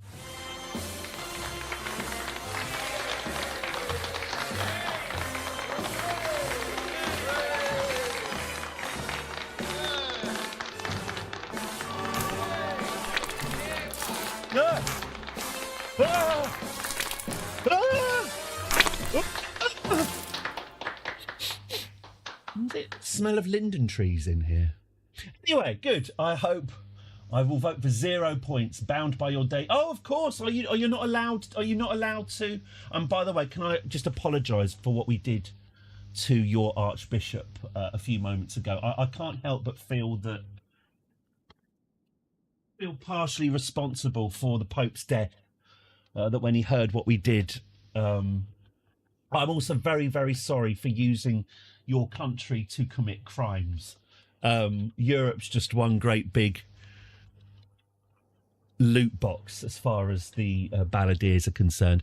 Right, how are we doing on the channel? Oh, I think we're done. Is that it? Is that our 2 minutes done? I'm just going to delay the adverts. There's your advert snooze. I don't want you missing this. And shall we, as one people, take a look at this new Pope and make a decision? Here he is, Pope Callistus II. Yeah. Oh, he's very sincere. He's got a bit of the young George Lucas about him, doesn't he? Which I like. No, I've just come back from Tunisia. Oh, no one's done any special effects. Oh, Stephen, do you want to watch the rough cut of my film? That's my George Lucas impression. I actually quite fancy young George Lucas, and I think Pope Callistus is no exception. I like this. I'm not sure I've seen the shiny, slightly German shiny iron cross on the back of his hand. Is that a far right dog whistle? No, look at him. Look at his sad. He does. He looks like a little calf that's been taken from his mother. He just looks so fucking vulnerable.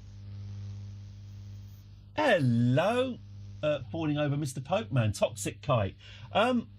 Look at him. He, like I say, he looks like an absolutely smoking hot George Lucas. No, I don't want to. I'd rather not use unions. I don't really approve of organised labour. Yeah. Oh yes, it's kind of neat. Anyway, good. Right, yes, as smoking hot George Lucas, I am naming this Pope officially a hottie. Yes, we're going to play this 3 times today.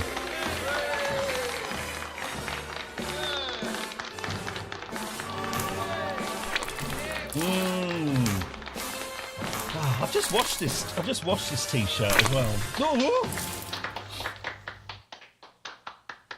Oof. Got to go out later. Should probably get changed. Excellent. Good. Now let's see who voted for what.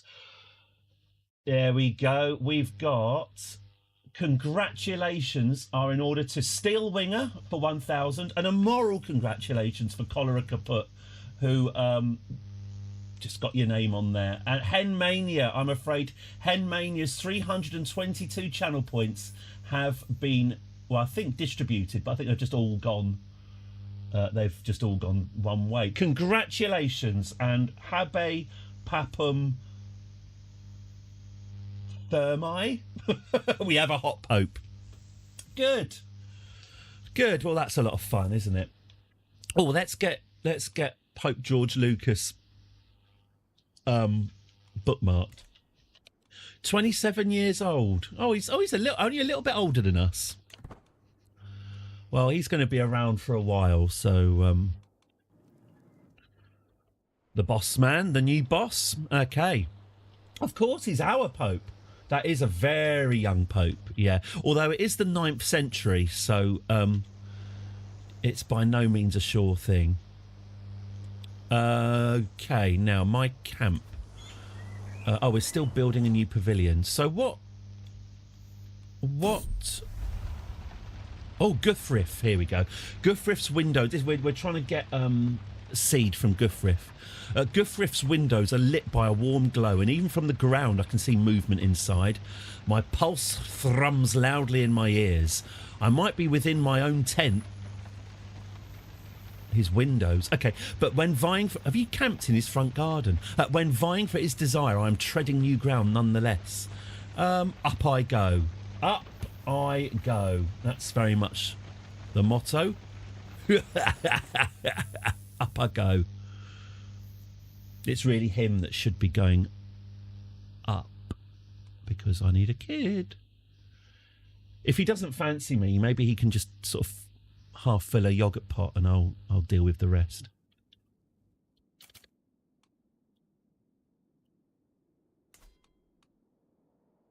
Oh, Charles II the Bald. He's an actual person. As soon as I reach Guthriff's balcony, he steps outside with a laugh. Why would you pull such a stunt, Bunny Brown? Just use the door like a normal woman. You act as if you have intentions you want to keep secret. The playful joy in his eyes makes it all worth it. No barrier can keep me from you. I think we are... What tower does this man sleep in with his windows? Very primitive 9th century Lego. Maybe we bought back some Lego from Denmark. Who's this? Is this Bunny Brown my leader? Oh, is this my this is my... Oh, Edgith. Who the fuck is... Hang on. My follower, Edgith. Sorry, Edgif, I don't want to be rude, but I don't think I've ever... Jesus Christ. Okay, I'd say the seduction scheme's successful. She's a big lady. I find my bodyguard Guthrif waiting eagerly. Skin against skin. No barrier exists between our bodies as we reach for one another. I feel the hunger for his touch burning on my skin. Goosebumps rise on his skin. There's a lot of skin as I let my fingers lightly trail across his body. Soon the touch becomes firmer and hungrier, grasping. Have these been given a sexy update? This is all a bit more...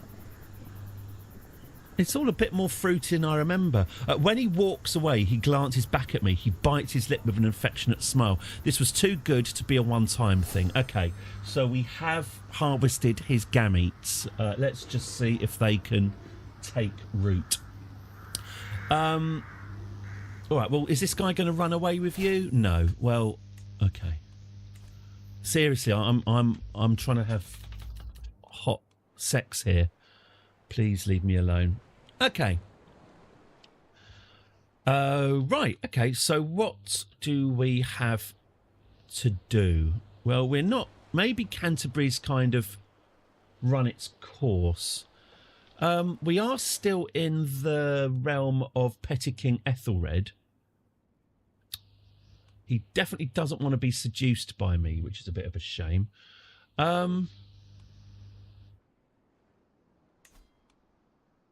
Let's move to Hampshire. Okay, why not? Let's move to... We don't need experienced captains. Why don't we move to Hampshire, see if there's anything there for us? And if not, maybe we should head up to the Midlands.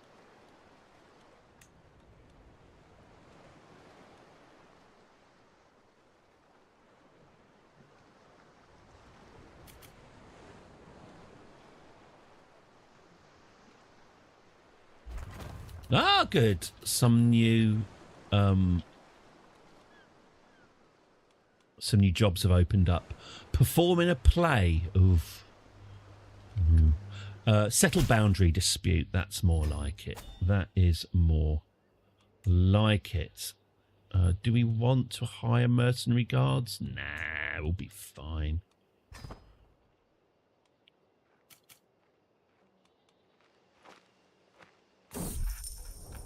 St. Bravels is in uproar long before our arrival. Apparently, years of mistakes on the part of our employer and his ilk have led to many local estates and businesses being taxed twice or more. This seems a simple enough problem. Another happy patron. There we go. Oh. Oh, hey! I have agonised over it, and the signs are clear. I am with child. Hooray!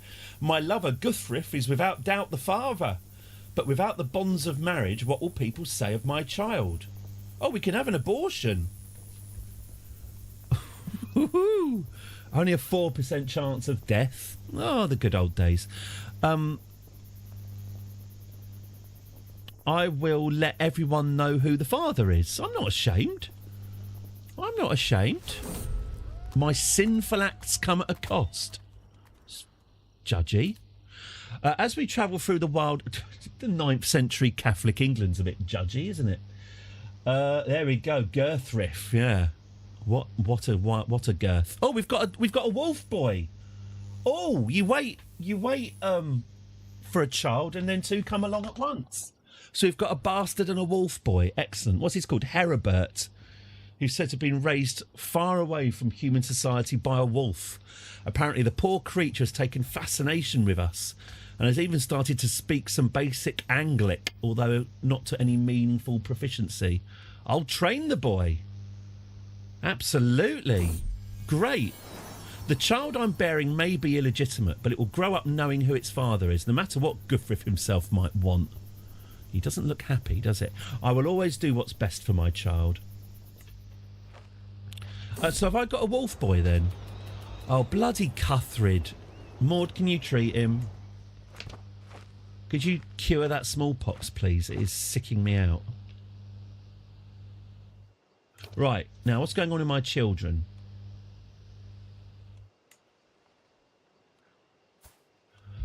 Oh, that's interesting. Now, can I legitimise him? Can I make him my actual... Mind you, if I do that, won't that make him... No, if I do legitimise him, he'll... Because he's older, that'll make him my actual heir. Heribert, son of wolves. All right. You can, it'll be a choice later. But it will make him... it will make him my primary heir. Okay, Wolf Boy. Let's never forget that you're a Wolf Boy. How would a Wolf Boy... Oh, I like... Yeah. The game of the wildling look. Yep.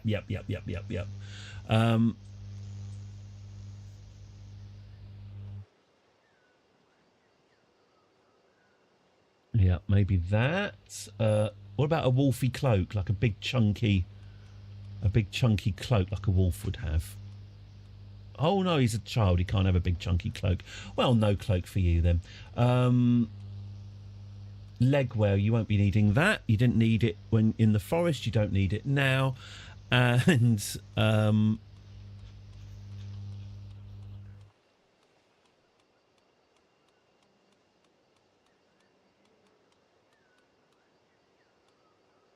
there we go. That's much more befitting a wolf boy. Lovely stuff. There we go. Good. Well, we've got someone to play with. Okay, we can demand payment from El Bostige. Fight corruption, performing a play, hired muscle. Pardon. Fugitive in Wessex. Oh, I'm a fugitive in... Why am I a fugitive? What is the charge?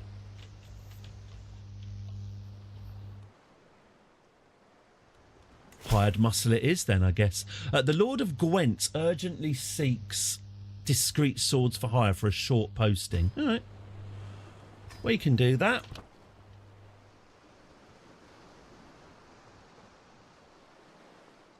I would do anything for love, and I can also do that.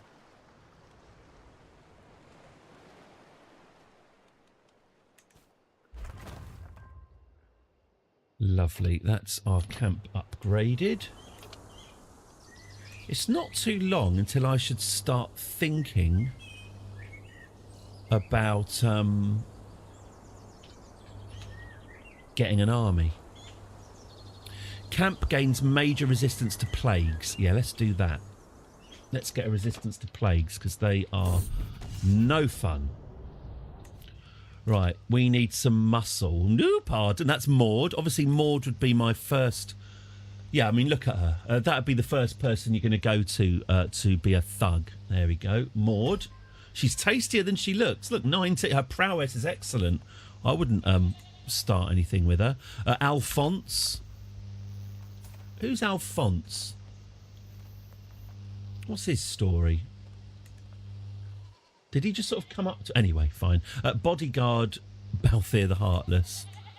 Oh, Guthriff. All right, lover. All right, babes. Could you be my lookout, please, babes? Thanks. Leofwaru. The lovely Leofwaru. Oh, we can seduce her now. Hang on, she's pregnant. She's got children? What? What? Hang on, she's got... Oh, she's a dirty girl. She's got a little fatherless whelp as well. Whoa, dirty lady. Right, seduce. Seduce it. Very easy. Let's go. Sorry, bodyguard. Balthier the Heartless. There we go. Right, there we go. Let's smash in some heads. Let's also seduce... what's her face? Waru.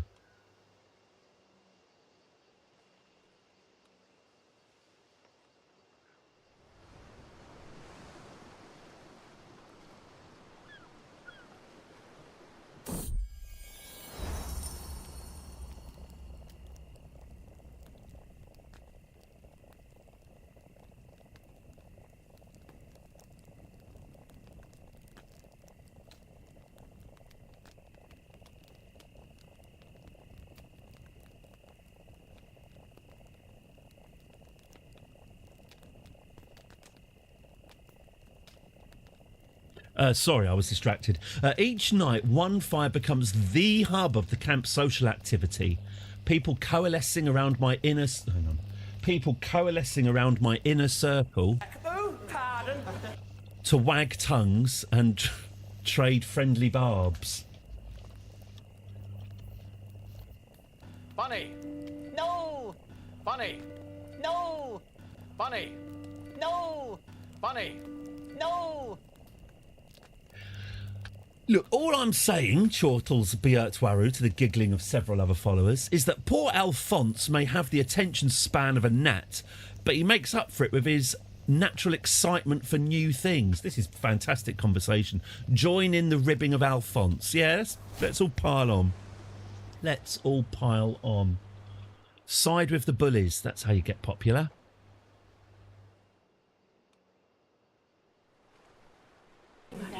Fred's got plenty.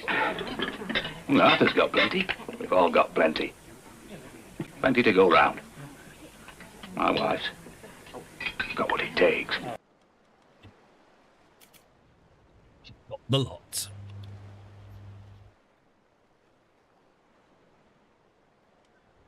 I'm just showing off my slightly newer... Oh, that's some nice headlocks, sir. Oh, yes. I see that you know your judo well. Good one.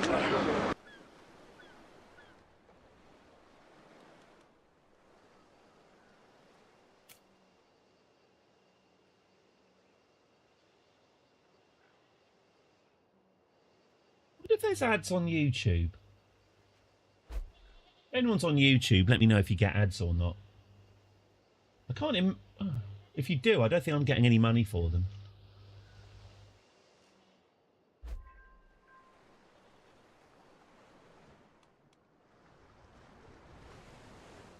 Look at this proper snow. You don't get snow like this anymore. Like bloody... I was going to say it's like bloody summer out there, but actually it is like summer out there. Because summers aren't very good. My newborn daughter. Now, let's have a little look through these names. Oh, is it? It's not going to be... Is it going to be... Little... Is it going to be little... It is Little Cowpuncher, as named by Henmania87. Cowpuncher, my newborn daughter and heir to the Balladeers, sleeps so sweetly, blessedly unaware of the curse which will follow her for the rest of her life. Deary me, to be a bastard is not an easy thing in this world, nor is it to be the mother of one. All right, we are a wandering band of brigands. You know, we're not. You know, it's kind of expected. Even as my babe slumbers... Oh, I can legitimise her, good. Even as my babe slumbers, I'm kept awake by the choice I must make. I cannot dishonour my family. No. Little Cowpuncher. I will legitimise her as my own. My newborn daughter, Cowpuncher Noel, is my new player heir. There we go. Cowpuncher was born as a bastard but has since been legitimised. Right, yeah, I'm sure you're not going to let her forget it either. Let's raise her to be a little moneybags because, well, it makes the game a lot easier. Let's give her a little crown, a little flower crown, so everyone knows that she's a very special little girl. And, oh, what's that? I quite like that. I quite like the T-shirt. It looks a bit like a sort of T-shirt. Oh, we'll go with that for now. Little Cowpuncher. There you go. Purple hair. Done. Right, we've got an heir. We have an heir. Now we just got to live long enough for her to be decent. Okay, let's execute this scheme with confidence. Lovely.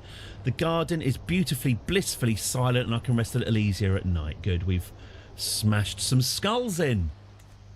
Good. Oh, and that's given us another big sack of money. Right, let's take the little child back. Cop Siege and Bertwaru. Oh, they want to get married. Oh, I'm very happy for you. Yeah, go for it. Love. Oh, they're just in love with each other. Oh, that's nice. Of course you can get married.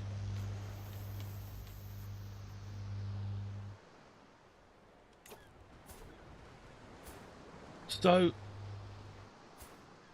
yeah, Guthriff is still okay. Oh, Guthriff. Well, we should probably pin him as well. Question is, am I going to marry him? No, I can't marry him. We need to get married to someone important. I just needed sperm off of that guy. Oh, Eadgith is off in the distance. The evil atheist. Yeah, Maud will deal with it. It's fine. Okay. Okay, what's going on with our camp then? Supply tent, maybe. Baggage train. Well, they're all fine, aren't they? Let's just upgrade our supplies. Boring. Boring but necessary. Right, what jobs have we got now? And should we... No, let's do a few more performing a play. Oh, that's always a laugh. Maybe we should visit the castle holding. Let's have a look. Let's have a look at Winchester Castle. Visit the local training grounds. No. We should mingle with the locals. Walk up to the stag by the counter. Oh, whoa. This guy's gorgeous. 74 years old. 74 years of pure experience. I am intently observing the stag sitting himself down at the nearby table. The tavern owner called him Red Wolf, didn't she? He looks puzzled as I approach him, because my internal turmoil is as clear as day on my face. Why would this bother me? I am Mistress Bunny Brown of Bunny's Balladeers, damn it. Do you fish? Sorry, she's going to say to him, do you fish because you have me hooked? He was charmed by my advances and has joined our camp. Whoa, that's... a life. Balthier grins appreciatively as a peasant finishes a crude joke involving several bodily fluids. Seems a bit immature to me. I wouldn't mind hearing a story or two. There we go. Let's head back. The town crier might have something for us. Martial duties, diplomacy contracts, stewardship contracts. Great, let's go for those then. Let's build up some more funds and then we can start building an army. Got him. Shame I'm busy seducing Leofwaru. I take it King Ethelred, yeah, Ethelred's soft sword. Maybe that's why he's difficult to seduce. Because of the soft sword.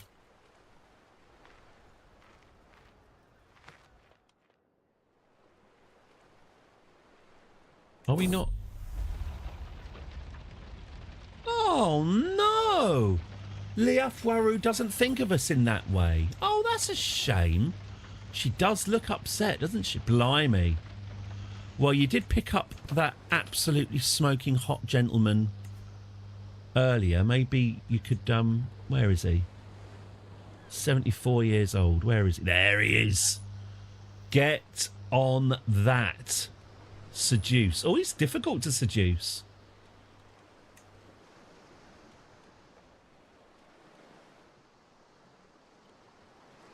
Oh. Mr. Patton, what do you think of the idea of a war now? I'll take that as a yes. Whoa. Chris Patton took that very personally, didn't he? He doesn't want to have sex. Only one thing for it. Okay, well, we'll try seducing him. He is absolutely smoking hot, so it's worth it, but are we not travelling to accept this contract? I didn't actually hit the travel button. Tell me about my future. You will find that who seeks. All right, thanks. bloody Dark Souls. What's this problem? Simple enough problem. Another happy patron. Back we go.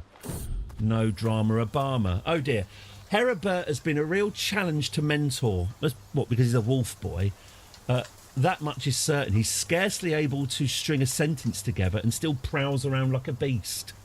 Life indoors seems to cause him a great deal of... I'd hardly call it indoors. We are, you know, under the canvas. And when he does decide to speak, he speaks almost exclusively of returning to the wilderness. Yeah, let's just leave this... Is it right to just leave this 8-year-old boy to just wander off into the forests by himself? I watch as he stands uncomfortably on 2 legs and motions to leave. And somehow I know that this time he's leaving for good. Wait! Give me one more chance! No, he's dead. That's it. Nice to know him. That was nice while we knew him.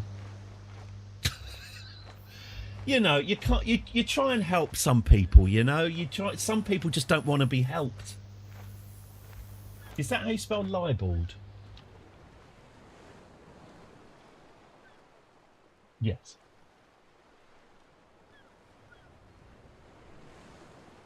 Rod, save him. Rod, save him now. May he rest in peace. Oh, it's fine. I can't do it. I wanted to play that clip of Rod Hull attacking Richard Pryor on the David Letterman show. Right. Well, okay. Farewell, son of wolves. We will unpin you from our screen. You are no longer relevant. I'm glad we didn't make him our heir. Okay. What else have we got here? Oh, another boundary dispute. It might not be fun, but it is grimly profitable. Are we not? That's it. That's it.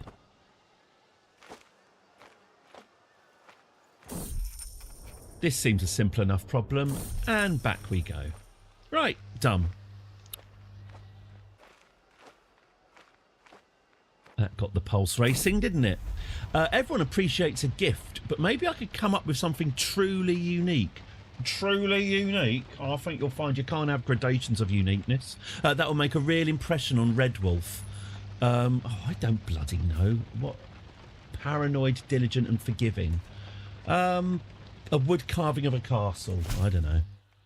Oh, he enjoyed the wood carving of a castle. I think we're in there. I suppose he could... yeah. We just need to secure a spare, don't we? Oh, a new perk in the stewardship lifestyle. Nature's Pantry. That sounds ominous.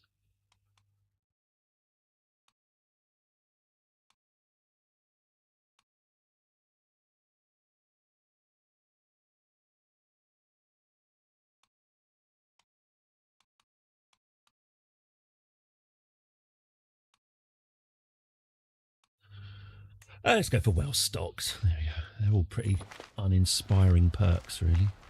Okay, that's done. What's next? What is next? Perform in a play. We've been putting off performing in a play till last because it always tends to end in humiliation. Let's see if it's going to be any different this time. The market square of Dorset is busier than ever. Yes, the famous town of Dorset there, with a troupe of singers doing preparation. Dorset's a county.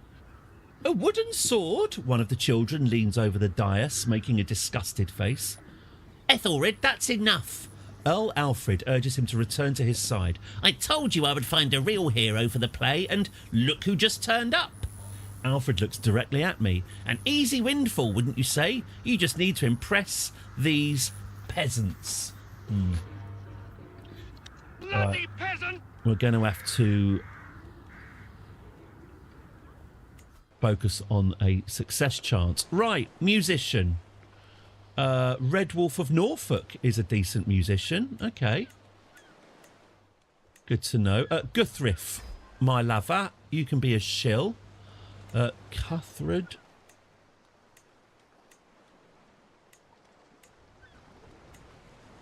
Yeah, Red Wolf, you can be the musician. Berthwaru, you can be the poet. Cuthred the shill, and Edgith, whoever you are, as the socialite. 100% potential. Okay, well, we will put on... Let's do the show right here, guys. We will put on a show. Whether or not it's any good, we will find out.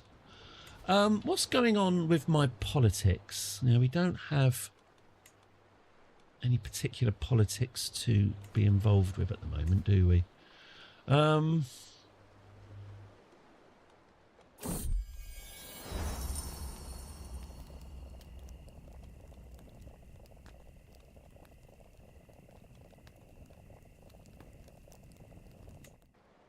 I didn't understand that question to the extent I didn't read it out. I can demand payments from Earl Borstige of East Sussex. Feels like that's someone we should probably suck up to, really. So I probably won't demand payments from him. What about this guy? Oh, he's 76. He does not have enough gold to pay.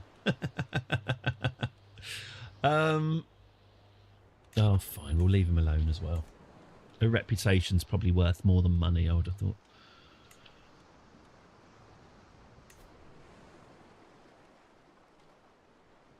Reeve Bortwine of Hastings.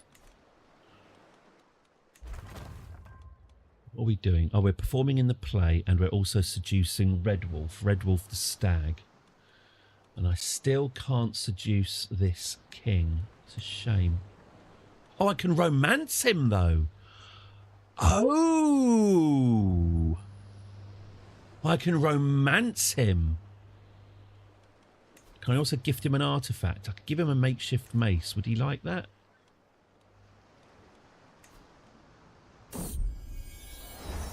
What do I want to do? Do I want to linger and appreciate the solitude or call for Edberg? Call for Edberg. There we go. And we've already given him a gift, so that won't do any good. Okay, well, let's see if we can get off with Red Wolf. And then either we can or we can't, but we will then try and romance the King of Wessex.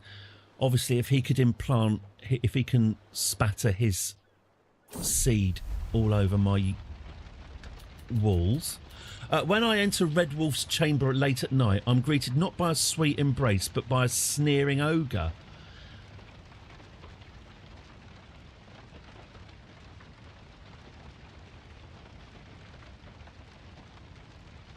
I've endured your laughable attempts to charm me out of politeness, but this I cannot.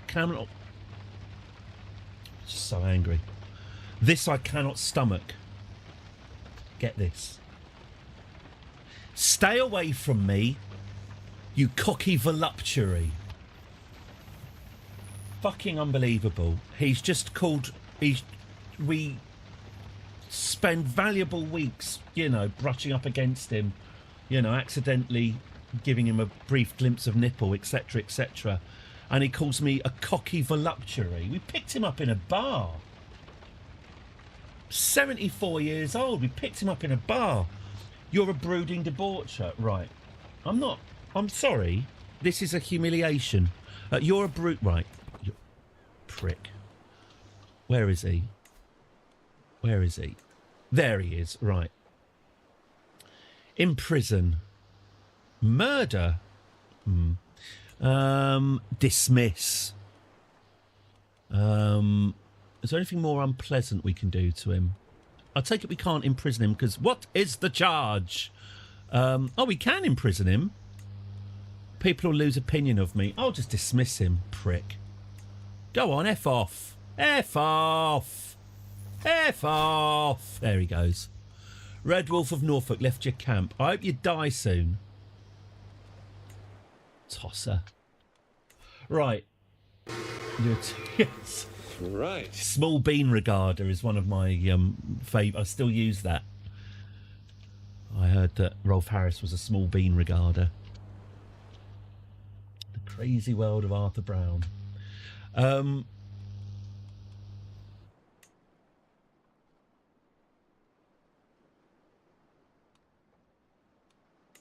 Romance, here we go. Ask him if he'd like to dance. Just have a little romance. Edberg. Oh, no. If I start a romance scheme against the king, Edberg is going to be upset that we broke our promise. Which is a shame, isn't it?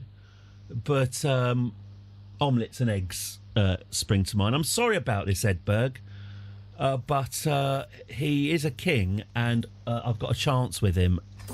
And let's face it, oh dear, the time has come to let my feelings towards petty King Ethelred be known. I want him to remember this day for the rest of his life. Well, what is he? He's diligent, shy and just. If he's shy, go with my gut. I don't see a crown on her head. Yeah, absolutely. The candle is burning low when I finally finish my poem. Before I send it, I give it one last read. Oh, shall I do a bunny ballad? Yes, Eddie. Please play your recorder. We love it. Oh, right, okay. That's nice of you to say. Thank you.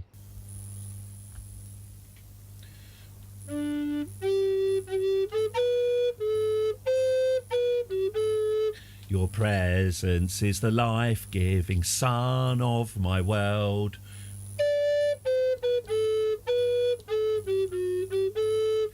I have no other desire but to hear your voice again.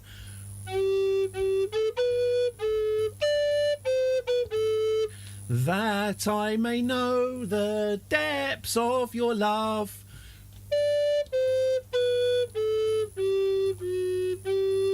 May our love grow and flourish evermore.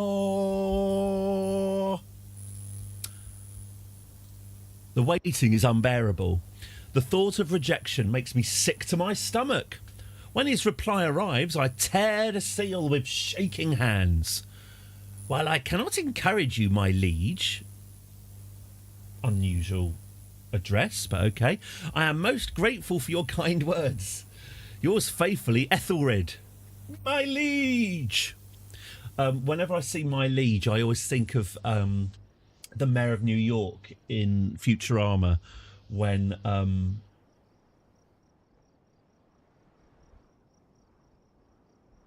when Fry, Leela and Bender are superheroes, and Bender is Super King, the best of the three, and Mayor of New York kneels and says, "My liege." I've always found that very funny. Anyway, Ethelred won't resist my charms for long. Oh yes, we're performing in a play. I mean, to be fair, that king did come to our party that time. Or maybe we can have another party.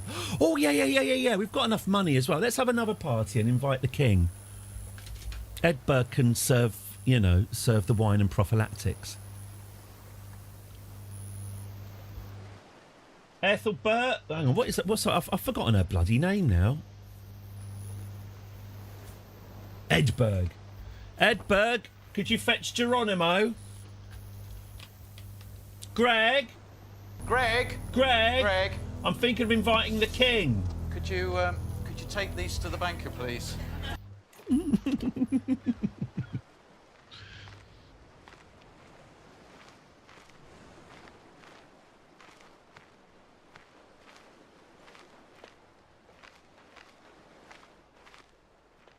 11 we're 11 years into this game already. Let time fly.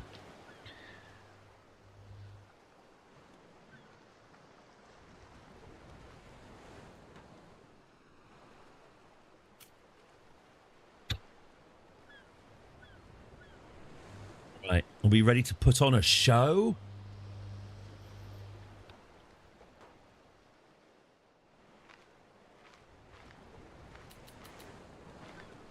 Here we go. Let's put on a play. Hooray! And then she slew a ferocious stag. Well, she got the ferocious stag dismissed from her court. The drums grow louder as I make my way through the stage, trying to remember every play that I've ever watched. With my weapon lifted above my head, I attack the colourful puppet. The head rolls off the stage and the audience erupts in loud cheering. Sitting on the elevated dais, Earl Alfred Nods. Good. That's the nod of an earl is all the thanks I need. Right, let's get back to camp and have a party. And get the king invited. Oh, it's in his... it's literally just outside his castle, so he's got no... excuse, really.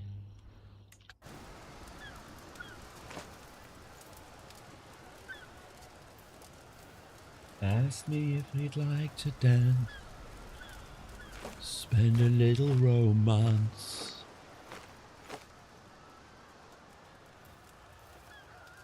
Okay. Time for some camp revelry. No, pardon. Yeah, we'll do it in Winchester. Should we befriend? Are we all... Oh, yeah, let's befriend Ethelred's soft sword. You are set to gain your target's favour. No, pardon. Guest of honour. Yep. Yep, him. The king. King soft sword, yes. No one ask him why he's got that name. It won't help. Is that it? Let's start the camp revelry. I'm sure Edberg will be fine with this.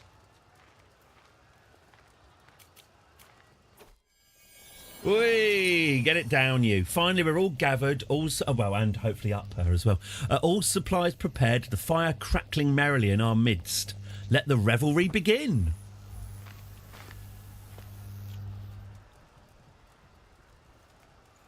Come on, you can get in there. Here he is. Here's the big man.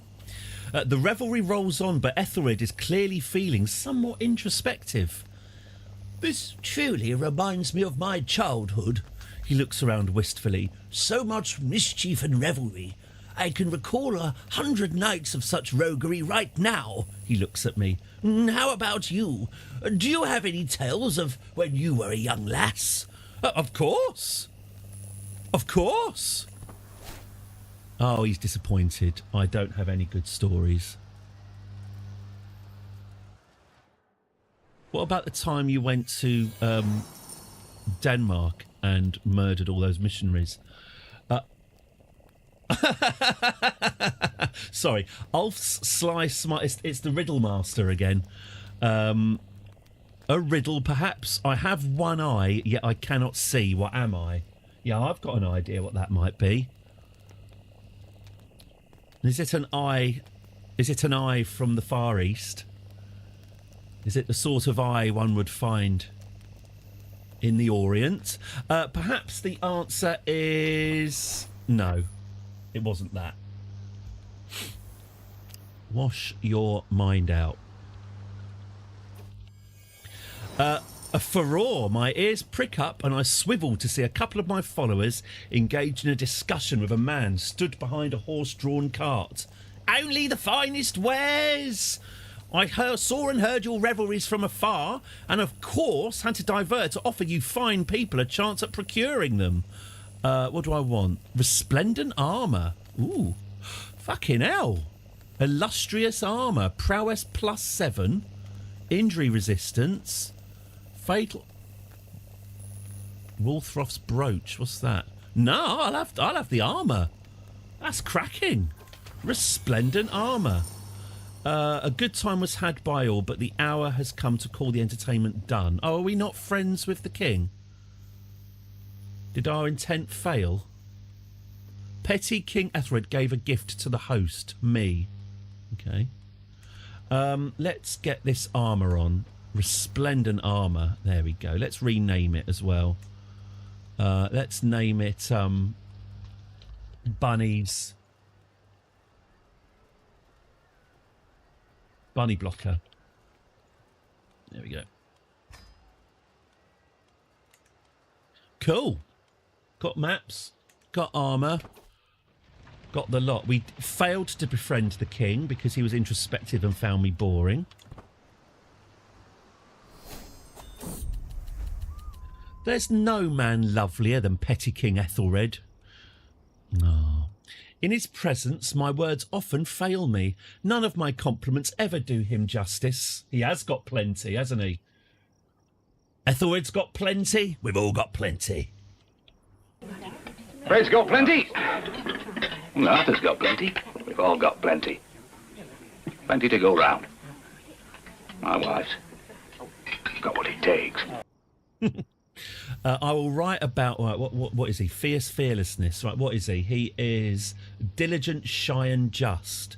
Noble righteousness, I would have thought. Let's write about his noble righteousness.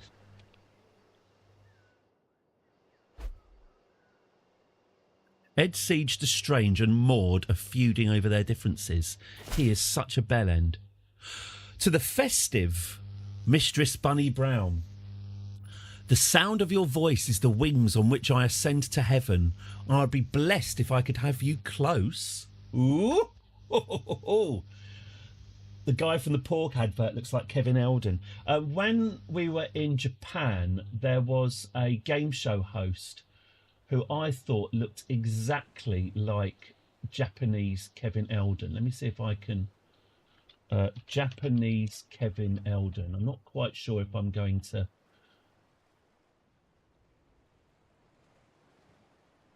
find it. Oh yeah, there he is.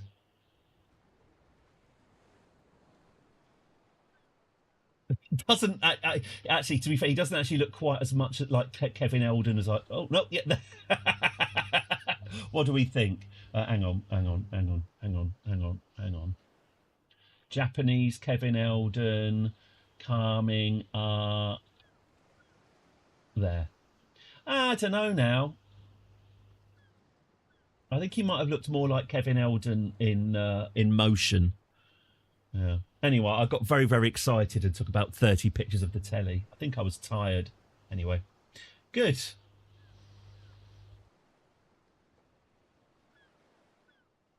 To the festive Mistress Bunny Brown. Okay. With that forehead, yeah. It's not a forehead, that's a 5-head. Japanese Limmy. The sound of your voice is the wings on which... Oh, we've had this. He must have liked my poem.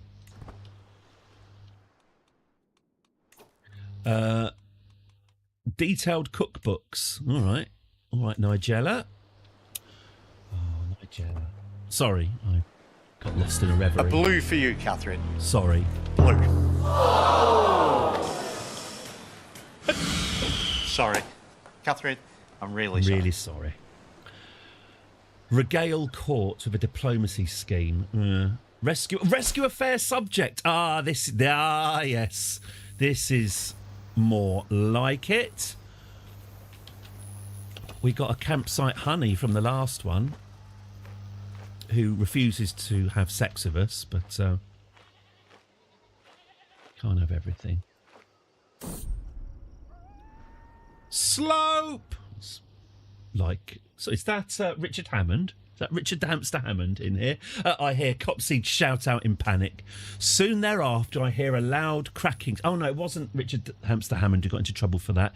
Didn't he get into trouble for slandering Mexicans and then saying that ice cream is gay? Sorry, I've just remembered that brief 5 days where everyone went on and on and on about Richard Hammond thinking ice cream is gay. Anyway, sorry. You know Richard Hammond from the Top Gear. If you know the Top Gear program, I don't know how famous it is internationally, but with horrible, evil Jeremy Clarkson, James May, and Richard the Hamster Hammond. I do have. I'm deeply ashamed of this, and I was thinking this last night. My family put on. Who Wants to Be a Millionaire, hosted by Clarkson, and I like the terrorist group ISIL. You've got to hand it to him. He's quite a good host of that program, and I don't like complimenting Jeremy Clarkson, but he's quite good at it, and he's quite funny, and I quite enjoy watching him doing it. And I'm sorry about that. Richard the Hamster Hammond is a pathetic little worm who his job was to laugh at everything that Jeremy Clarkson said, but occasionally he'd Jeremy Clarkson would say something horrible and outrageous, he'd get rewarded with a £100,000 column in the weekly column in the Sun. And what was it they said to Richard Hammond? Oh, do you eat? And are you going to eat some ice cream? And he went, no, I'm not going to eat ice cream because I'm not gay. And there was just this sort of weird silence in the studio as people thought, is ice cream gay now? So anyway, that's your Richard. That's whenever I think of Richard the Hamster Hammond, I either think of him calling all ice cream gay, or that Stuart Lee observation about him, which was if Jeremy Clarkson is the one kicking the homeless man to death, Richard the Hamster Hammond is the one stood behind filming it on his smartphone, which I think is very, very observant. God's Wounds, we're going to be late. Yes, oh, absolutely. Well, no, if you've just got... I was going to say if you just got... Let's not go there. Maybe vanilla is bi. Maybe you can get away with that. A tired Thane Eanfrith approaches the camp with his men. The horses stop right before my tent as I get up to greet them. Have you ever seen him suck a Magnum? I'll tell you what, Pistachio Magnum, without doubt the most underrated of all the Magnums. If you ever think, pistachio, honestly, try it. It's my favourite one. And I'm not a pistachio man, but Pistachio Magni. That damn woman, I hear the Thane mumble. I bid you good morning, Bunny Brown, he says, wiping the sweat off his forehead. It seems that a most beautiful woman... I'm sorry. Who's missing? A woman. Ah, has been lost in the woods, and my courtiers will not stop lamenting until I bring her back. A fair woman to the rescue. Right, well, we'll need a thug. Balthier the Heartless would be my first choice. All right, Maud, Alphonse. Okay, Guthrif, you can be the lookout. And Edberg, wipe that frown off your face. Oh, look, she still thinks we're great. We betrayed our promise, minus 60. Revoked her court position, minus 30. But she still thinks we're the bee's knees. Oh. Not least because I'm the life of the party. There we go. Okay, let's rescue this fair subject then. And maybe recruit them. Do I have anything growing in my belly? I do not.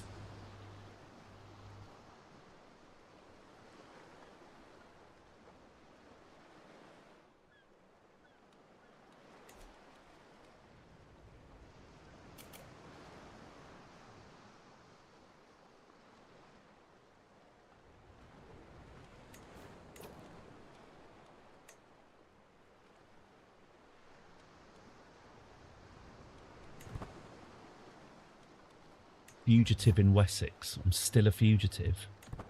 What is the charge?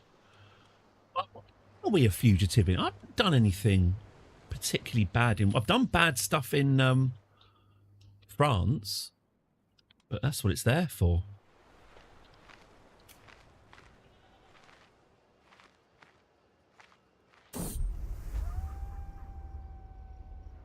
Oh, here we go. Here we go. Here's our 66%. Every time I close my eyes, I see his face. Who's that climbing up his tower? The sight of his... So we're lurking outside his tower somehow. She does look shocked, doesn't she? The shady figure stops by his window and unlatches the shutters. Well, my spring blossom is in danger and I must save him. No. Oh, yes, brilliant. The sounds from the struggle above is the greatest motivator I've ever known. Sadly, I keep meaning to... I could change it, actually. Actually... A woman. I'm just going to do a little experiment. I keep meaning to try this, and I'm going to do this right now. Hang on. If I go to a woman, and I edit it... Oh, no, it's a command, isn't it? The command is command_woman. If I edit that, if I put location anywhere... Now, if I go, I will rescue a woman. Oh, it does work. A woman. Oh, cool. Okay. So I can do it so that if you just put it anywhere in the sentence, it works. Okay, I think I have to do that on a case-by-case basis. But, okay, cool. Thank you. So if I did that for... Like I said, I do have to go through each command everywhere. let's take this to the exclamation mark max. Hey, it works.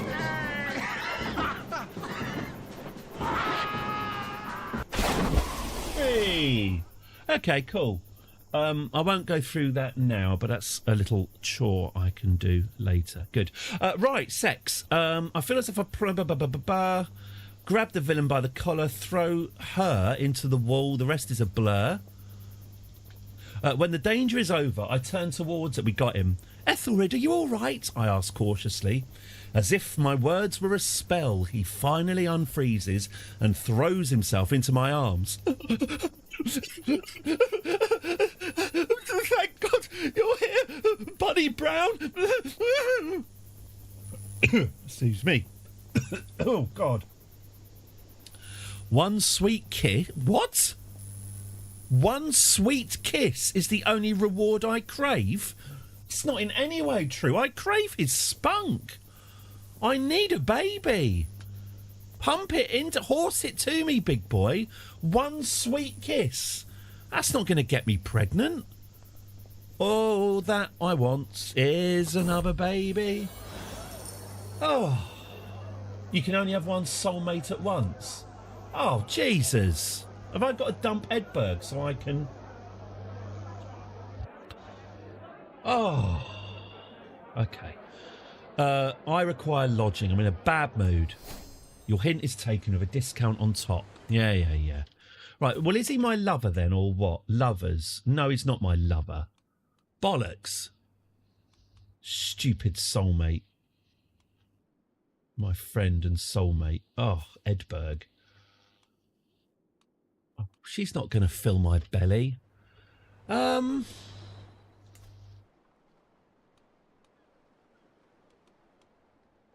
And seducing him is still very difficult. But presumably not impossible.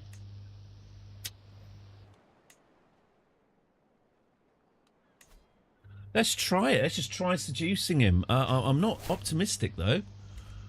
I was hoping to have a little royal baby in my belly, but it worked for Fizzy Brown. He shagged his way to the top. Was hoping to do the same. Okay. Oh, what's this? Oh, yes, we're supposed to be rescuing a fair subject, aren't we?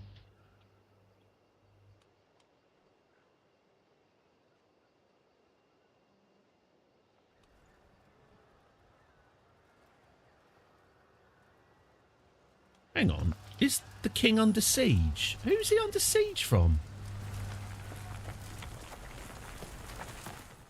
Oh, he's defending against the Jorviks. Half Dan Whiteshirt. Looks like he's about to lose. The existence of my plot to seduce him has been discovered. Its existence is known to the target. Oh no, he knows that someone's going to try and seduce him. That must be awful. What a horrible feeling that must be.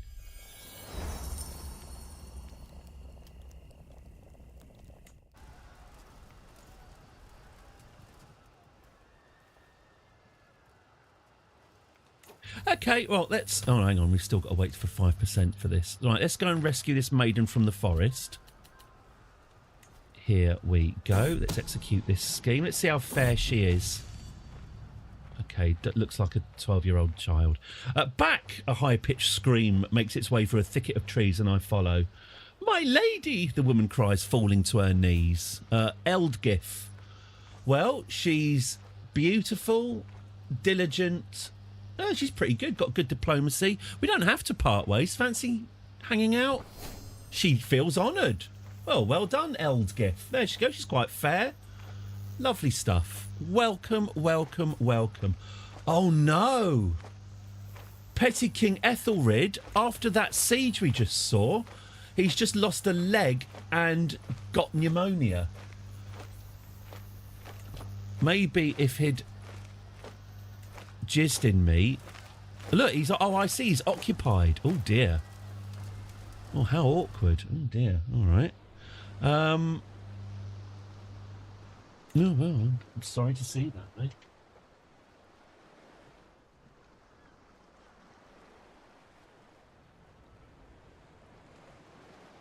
Oh, one sec. My cat. Rod, save him now. Yeah. I'm just going to feed my cat. One sec. Not a euphemism.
Will he live long enough for me to seduce him?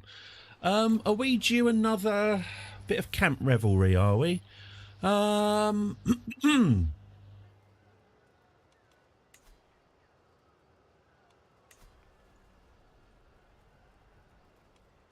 Let's plan some more camp revelry. What's our goal? What is the charge? Befriend. Did we try and befriend? Oh, no, he's not going to come because he's ill. All right, sod him then. Well, I'm not really interested in making friends as such. Let's just go for fireside chat. Guest of honour. No one is eligible. We need to get more booze in this camp. Actually, is it worth me roaring campfire? Can we add booze to this? Libations for the lost. We're not pouring it on the floor. I need booze. Booze of Rakab. Reserve water. That's not really what we're after. Baggage train. What's this?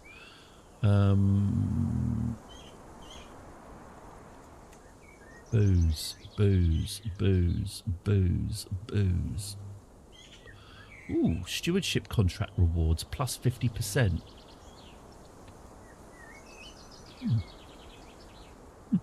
Private tents. Whoa. Okay, I can't see any.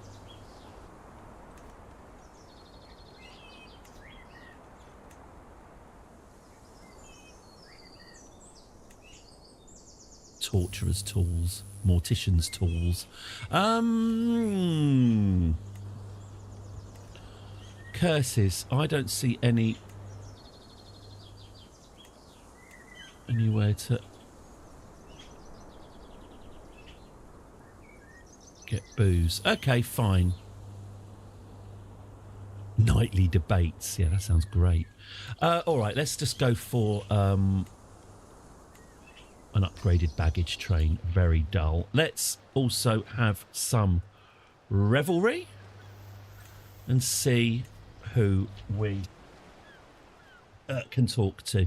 Let's have another big party. Let's have a fireside chat with maximum food, and sadly we need a mess tent. Oh, we can't afford it. Cancel the party. Right, we're strapped for cash. All right. Well, in that case, regale court. Is this the only thing we've got? Well, I suppose it might improve our standing with the Wessexes. It's not a very thrilling contract, though, is it?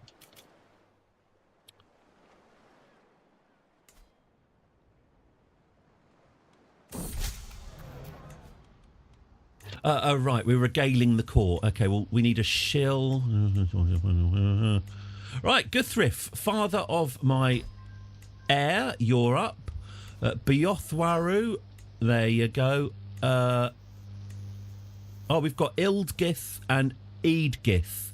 That's where I've been getting confused. Right, Eldgith can do that. Eadgith can do that. And the socialite will have to be Cuthred, who's recovered from smallpox, I see. He's looking a lot better. And he's handsome. Oh, well, okay. Well done, Cuthred. I honestly thought you were going to die. Good for you. Oh, support a faction. I don't have the army for that, though. Oh, there is a criminal fight corruption. Okay. We've got loads of food. What are you moaning about food for? With the death. We'll give him a little...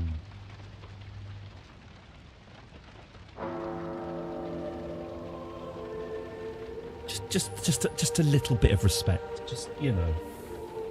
Just a taste. With the death of my acquaintance, Petty King Ethelred, my plans for our future no longer matter. Whatever may once have been, it is now dead. Oh dear, you shouldn't have... That war went pretty badly then. It looks like the Vikings did quite a good job. Okay, if only I'd won his affection sooner. Well, I tried.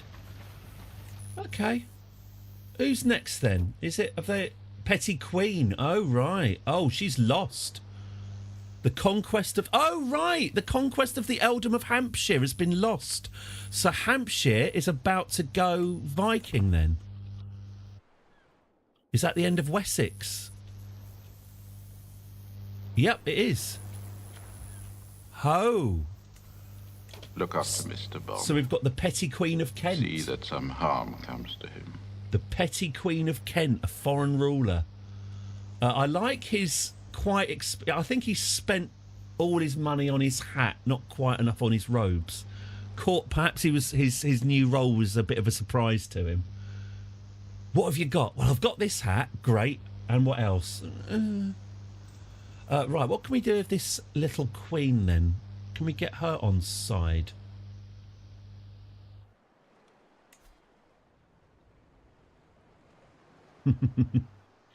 I could ask the Hot Pope to give me a claim on the Kingdom of Kent. This little queen doesn't seem to be very convivial. Okay. Well, that's Wessex gone. Hot Pope help me, yeah. I'm not quite pious enough, sadly. I think loving my illegitimate children hasn't helped. The Earl is fed up with Petty Queen Osber of Wessex's rule.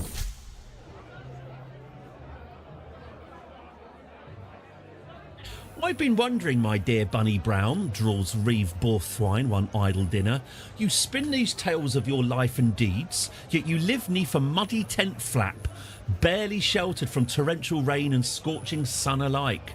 I nod, no use denying that.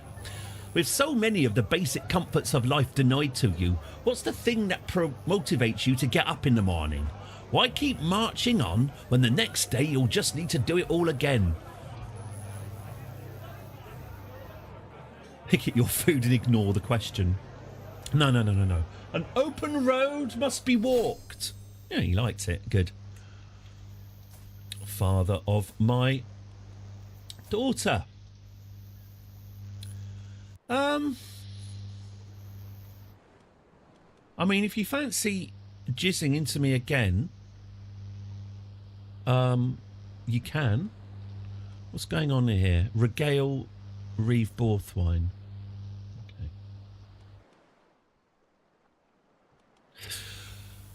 Okay, who's this? The Queen of Wessex. Oh, there she is. Petty Queen Osbert, Ethelred's daughter. Okay. Again, we can't particularly suck up to her either, and she's got rebellious factions. I see.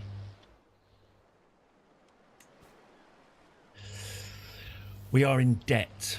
Are we indeed? And we're a fugitive in Jorvik. Do you have a place for a man of God? He smiles at me. Who's this then? Osrid the Heathen. Such figures are well known in Catholic circles. Yeah, well, you know, come and stay if you want. Oh, he's got other plans. Well, nice meeting you.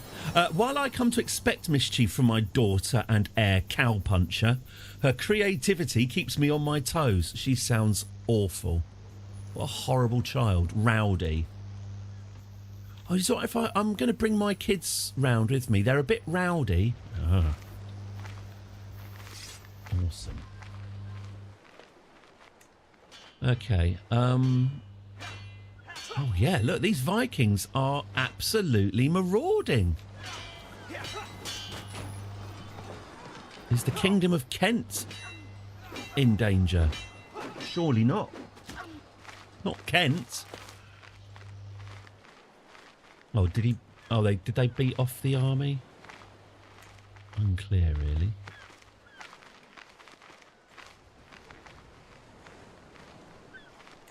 Okay, let's regale this court then. Let's seize that moment. They've practically swooned over my party and I these past few months. All good things must come to an end, and it's best for us to leave on a high note. Oh! We've got a long path ahead of us. All right. Oh, we're still in debt. Hang on, did we not get paid? What?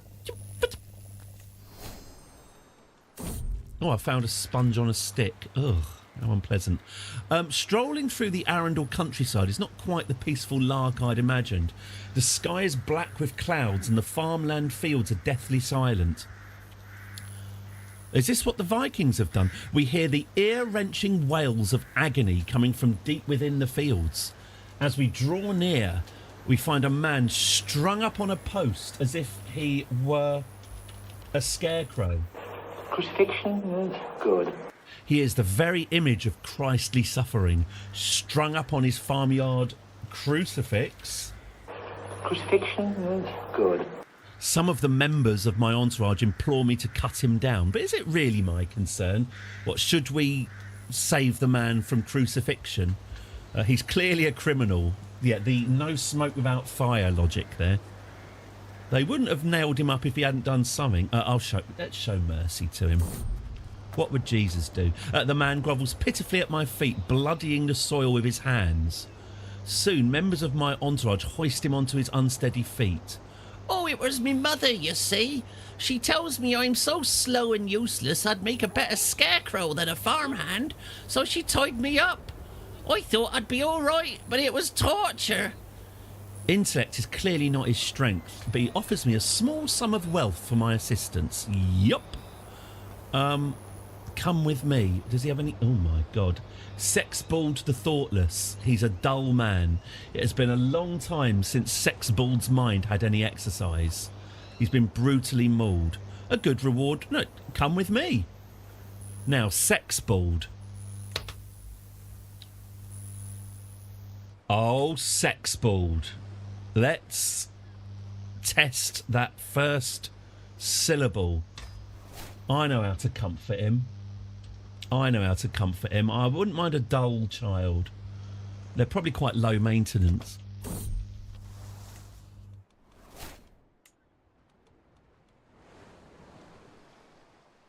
Let's see how dull Sexbald really is.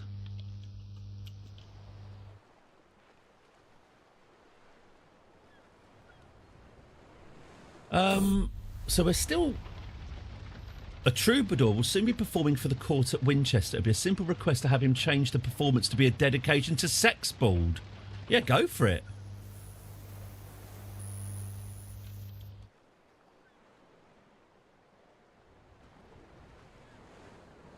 Now. Thank you for your gift of music. The troubadour's performance was greatly appreciated. I always knew you were a woman of impeccable taste. Oh, I'm in there.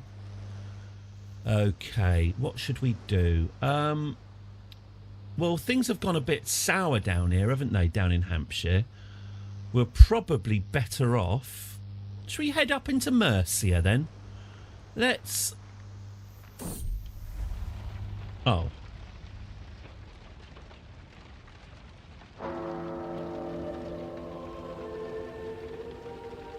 With the death of my acquaintance Sexbald, my plans for our future no longer matter. What may once have been, it is now dead. I don't want to lower the tone, but can you wank off a corpse? Is there like a time limit? I don't know why I'm asking my subscribers, but is there like a time limit where you can extract the seed before it No, I shouldn't have asked. You're right. It's weird to have asked. That. If only I'd won his affection sooner. Oh well. I gazed down sadly at Rod. Really is failing. Yeah. There's no shortage of food, vegetables. I could do some prime meat. Yeah. Well, we were after that from Sexbald. Balthier, that piece of work, leaps to his feet, bow in hand, reaching for a quiver. I've had enough of this. These may be Earl Ragnar's lands, but I'm sure he can spare the merest trimmings of their fat. Now, I don't think this is right. I could be wrong, but I thought the concept of poaching was introduced by the Normans. I might be wrong, but I thought the Anglo-Saxons didn't have the concept of poaching, i.e. this vast tract of land is mine and anyone eating any food from it will be hanged. I thought that was a Norman thing. I thought that was that's how the Normans rolled. So according to I'm like one of those sovereign citizens. I think you'll find that the crime of poaching is not on the statute books, and I, a sovereign citizen, can do what I want. Go fast and go silently. Oh, he's caught. He got caught. Is he in prison then?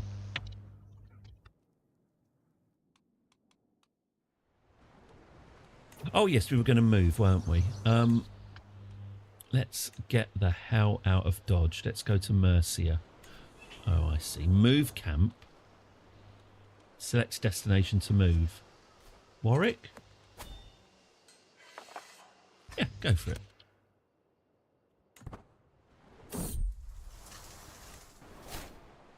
Drained by mosquitoes. That's not great. Ask Edberg to tell me another story. Good old Edberg. At least she's been loyal. It's time for autumn again, eh, Edberg? She has been loyal. I don't want the sponge on a stick. It's so disgusting. The sponge on a stick is a used arse wiping sponge. So, you know. Visit Castle Holding. Let's go to Warwick Castle. Anyone fancy a round of dice? Oh, we lost money. Okay. I could sell some artifacts. What could I sell?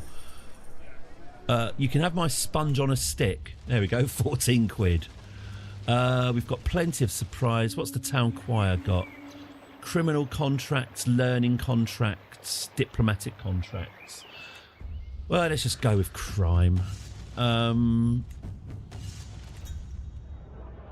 an intriguing hooded figure. And there's the seating tax, the Anglo-Saxon ruffian remarks with a wry smile as she motions towards the hooded figure's chair. That's an additional bit of gold, certainly. The hooded man immediately stands up and the hood drops. I recognise him as none other than Petty King Burgred of Mercia. Bloody hell. Look, I can see how shocked she is on her face. We've just stumbled across a new king while in a tavern.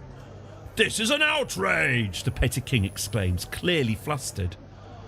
Don't make me inquire with my business associates, the ruffian threatens, and the situation grows increasingly tense. Right. Want to take that up with me instead?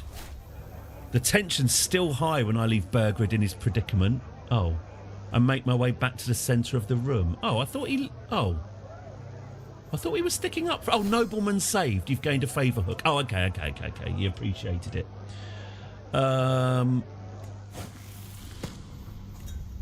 Let's head back. Okay, so we're mates with the Petty King. Is that right? We've got a hook on him at least. Okay, a hook's pretty sweet. I can't help noticing, mate, you don't have any children. Fascinating. Make a request. Arrange a marriage. Okay. Oh. There's no one to marry him. Oh, all right. How can we use this hook, I wonder?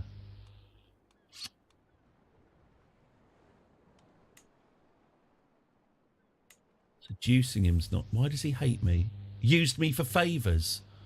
Oh! I used that hook then. I really didn't mean to. Oh, well, that's blown that up then, isn't it? Oh, well, sod him. Sod him. I was only inquiring. Okay, crimp crime. Abduct a foe. Fan-fucking-tastic. Let's just abduct someone. Let's get our hands well dirty. Here we go. We've got the minerals. What's a quick abduction? Let's get on with our task. Here we go. Thug. Balthier. Of course, Balthier. I thought of Balthier first. Maud. Maud is very happy to roll her sleeves up and do a bit of abduction. Eldgith. Guthrith. And Rinderan. There you go. 84% chance of success. Let's abduct a Thane.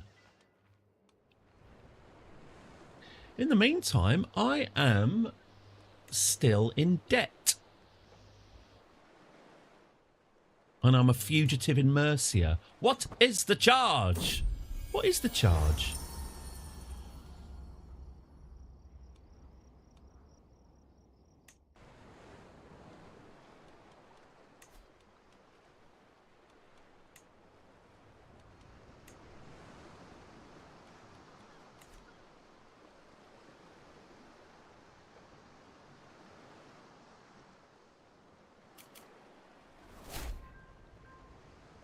Oh, this abduction's just gone. Okay, we've got an 84% chance of abducting this guy. Let's go for it. There we go. Whoever that is. I mean, I don't ask questions. You know, it's not really my business. That would be old Beatrix Earling, 78. Manacles? What I wouldn't give to be allowed to be put into manacles. Great, yeah, 109 quid. I hope, no questions asked. No questions asked. Thane Ianrith, spits Beatrix as I pull the bag from his head. I might have known it was you. He smiles and gestures for the prisoner to get on his knees. No, pardon. Without ceremony, I kick him in the small of the back, sending the man sprawling to the floor. An excellent job, Bunny Brown, crows my employer as he tosses me a heavy purse. Worth every coin. Great. Good. Our finances are once again solvent. Good work. Okay. Well done, Bunny Brown. Am I not raising this child as my own? I should become Cowpuncher's guardian, obviously. Okay, what's next? Flog talismans. Sounds fine to me. We can do that. Travel to accept. Absolutely. Let's rip some people off. Show me your finest chumps and chumpettes.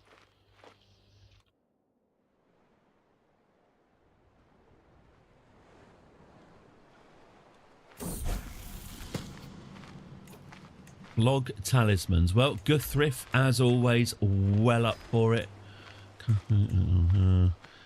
Ed Siege the Strange can be our theologian. He can make things look legit. And Maud, as always, volunteering for larceny. Good. Right, building up our money.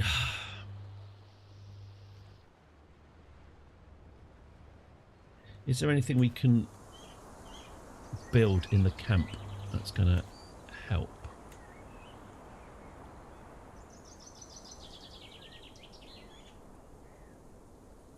It's all a bit expensive.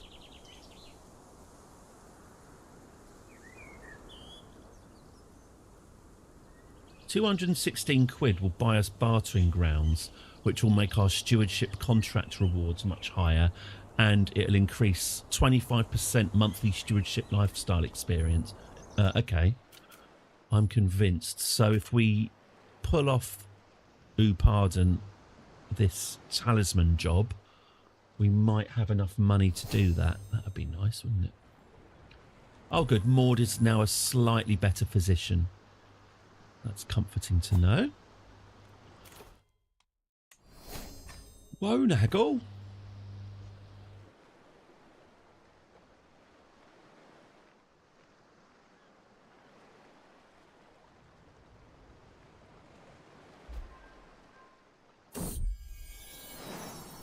Hey, he's planted another one. He's took his sweet time, didn't he? He took his sweet time. I've agonised over it and the signs are clear. I am with child. Oh, well done, Guthriff. Maybe I'll marry you one day. My lover is without doubt the father. 10 for this, you must be mad. Whoa, Naggle. But without the bonds of marriage, what will people say of my child? 17. You go to 14 now. I will let everyone know who the father is. I have no shame. The child I'm bearing may be illegitimate, but it will grow up knowing who his father is. Yeah, father's Guthriff. I have no beef. I'm proud of Guthriff. I'd marry him if I didn't think I could do better. Right, let's flog these talismans. Sorted. Okay, let's off-road. There we go. That's a load of chumps. Chumped. Lovely stuff. Okay, we're still a little bit shy. We still need a little bit more money to. We still need a bit more money. We still need a bit more money. Let's keep on heading north, shall we? Let's head deep into Viking territory. Let's go to the real life, the interactive Jorvik Viking experience.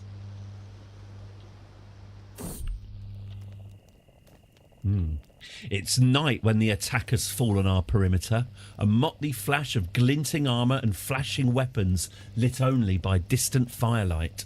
If they're wearing any colours, then they're not visible, but their intent is clear enough all the same. Remove us from Leicestershire, dead or alive. God, we've all been there. The camp is not without defenders, though, and with a cry of outrage, we prepare to push back this local scourge. Counter-attack with me. That's not going to work. Into the fray I go. Ooh, might work. Hide from the chaos. Right. Into the fray I go. I think it's F-R-A-Y, not F-R-E-Y. But I could be wrong. One sec. Just need to check the cat hasn't brought something in. Check the cat hasn't fed itself.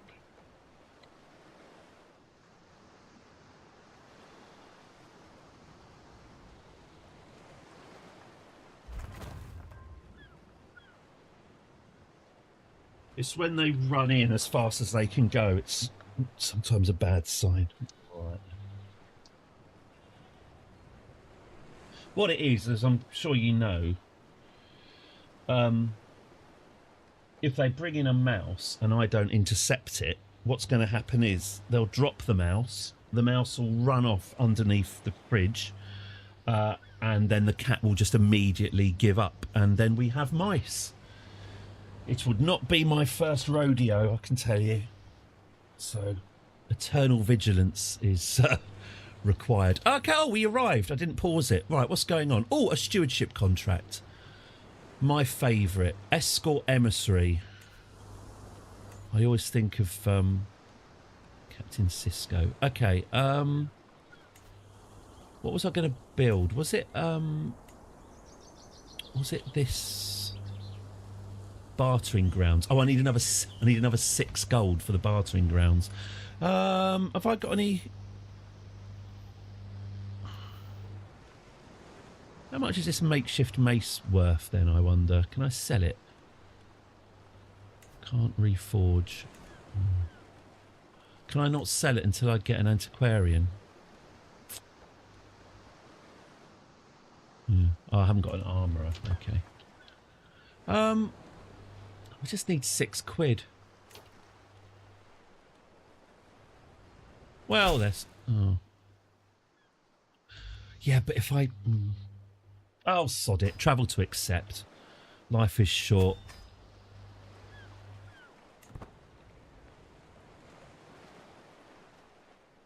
My kids were really cross when we were watching Life of Brian the other day. They were really cross at the bit where Brian falls off the tower and gets picked up by the aliens. They thought that was silly. They thought the film had gone a bit too far.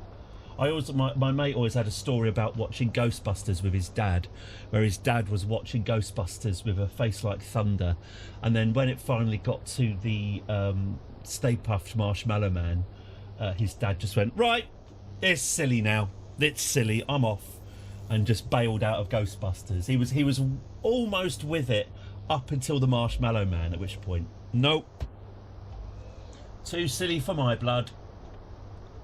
This seems a simple enough problem. And it was. There we go. Now we've got the money for bartering grounds. Let's build those.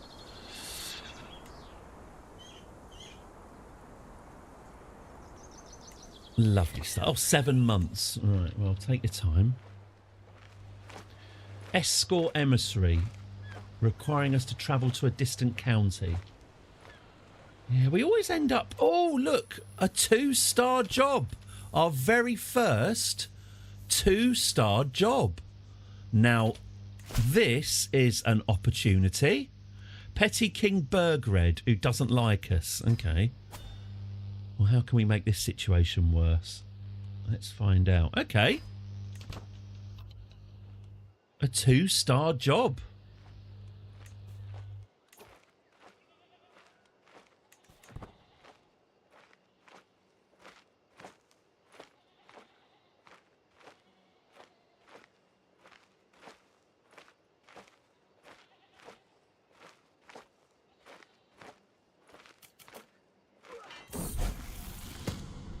The daylight slowly fades as I sit in Petty King Burgridge's chamber by candlelight, frantically copying squiggly lines of ink from one sheet to another. See, we have tried this before and it was a disaster, but 2-star job, can't turn it down.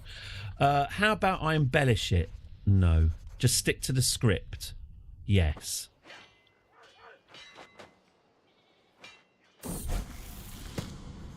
A few days have passed. I'm making my way through the transcript. It's drier than gravel laid out in sun. Yeah, this Petty King had better not die.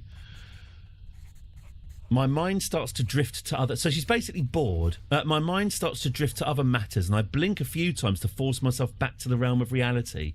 The gist of the passage seems related to playing courtiers against each other, which in and of itself isn't inherently stale. I casually observe a blobby-tailed creature with an angry... Blobby, don't tell Noel, tailed creature of an angry human face scribbled in the margins while I ponder the situation. Do you want to embellish it or stick to the script? Stick to the script. Let's just land this contract, shall we? My gaze sticks on the attendant, an infinitely more interesting... I mean, it's like she's had a job for the first time. You know, jobs are generally tedious. Stick to the script. And you will get paid. Oh, she fucked up. Oh, no, I didn't fuck up. It was just boring. Petty King Burgrid... Petty King Burgrid purses his lips as he inspects the manuscript. It is indeed a replica of the original piece. Thank you for your reliable delivery. Oh, you can pick up your reward at the door, see yourself out. 1 transcript delivered. All right. Unremarkable. Unremarkable. My friend was having a full medical. It wasn't. It apparently wasn't supposed to be insulting, but when he looked at his notes, it said, and to quote, that he had unremarkable genitals, which apparently was meant to mean that he doesn't have like a head growing out of them or 3 balls or anything. But it's quite something to see your medical notes that just say you have unremarkable genitals. I mean, he didn't argue with the with the assessment, but it seemed a bit personal. Haven't we seen that massive tree before? I swear we're going into... A friend, you understand, a friend got that. I swear we're going in circles, my caravan master Edberg shouts. One of my many, many friends that you've seen so many times.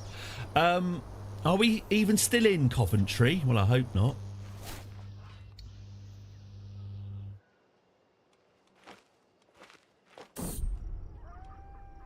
What's this? Leof, the lovely Leofwaru the Desired. Oh, I bet she is. Leofwaru is lusted over far and wide. Ooh. Feels like the country of England is smelling a little bit more of linden trees when she walks past. Oh, she's got 2 kids. 2 bastard children. She's not letting on who the father is either. Dirty girl. Are we able to seduce her again yet? I know she wasn't interested last time, but no. I'll have no more of your idiocy, you worthless fool. You're the one who's whined on this entire journey, squealing, "Oh, yeah. At every crossroads, Ulf retorts.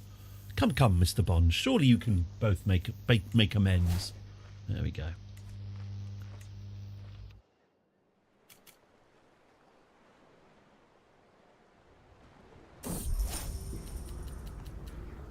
While out for a leisurely stroll, the cry of a particular merchant. What's this? What does she want? What's she selling? If my lady has the coin. What? Successful haggle. Won't haggle! I hurried to a town square as soon as I reached the news. Guthrif was caught red-handed. Oh my God. Oh, we've got an ornamented Fomorian figurine. Is that Formosa, which is Thailand? Is that right? Fomorian. Cool. Sorry, first things first. Let's put this figurine in my pocket. Cheers. Right, what's happened to my lover? Presiding from on high is none other than Jarl Sigfrioth, who glares at me with a look that could kill. Now, that's what a Jarl should look like. Top Jarl. Guthrif, by contrast, seems much more pleased to see me from his predicament in the stockade. Yeah, I bet. The penalty for theft in the West Riding is, explains Jarl Sigfrith, typically a severe lashing if the customary fine cannot be paid. However, as a known member of a gang of criminal vagabonds, I'm not inclined to be so merciful. What's the fine? 75 quid? I'm not paying that. Guthrif must accept the punishment. He will gain the trait maimed. 75 quid, though. Or we demand trial by combat. Let's demand trial by combat. Boom! We're victorious in battle, and he's absolved. Good old trial by combat. You can see why they got rid of it, can't you? Okay, cool. Well done. Another fornication, another successful fornication. Well done. I'm still pregnant. Good. We've been childed for 7 months. All right.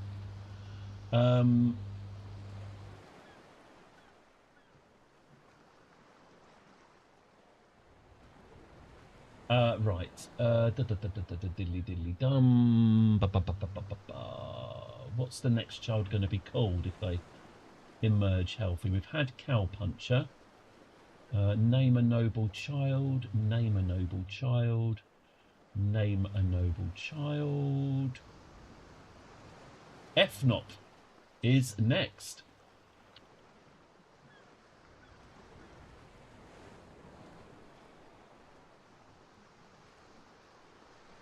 Cool. Good. Right, what's going on? Support a faction. I don't really want to get involved in politics. Or escort an emissary. Well, where do they want to go then? Because if they want to go, you know, really far away to a distant county, they never say where they want to go, do they?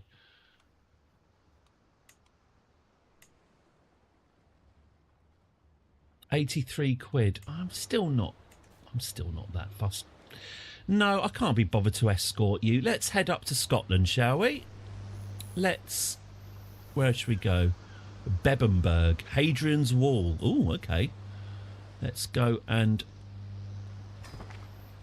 visit the wall.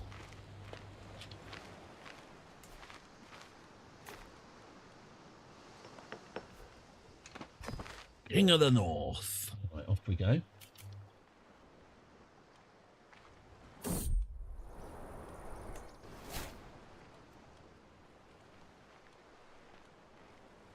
Located in Hartlepool. Okay. What do we have here? Oh, things aren't that much more exciting here than anywhere else. Okay, well, let's go to the castle holding. Let's have a look at the castle. Anyone fancy a round of dice? No, I lost that. Should we mingle with the... Oh, walk up to the lion by the counter.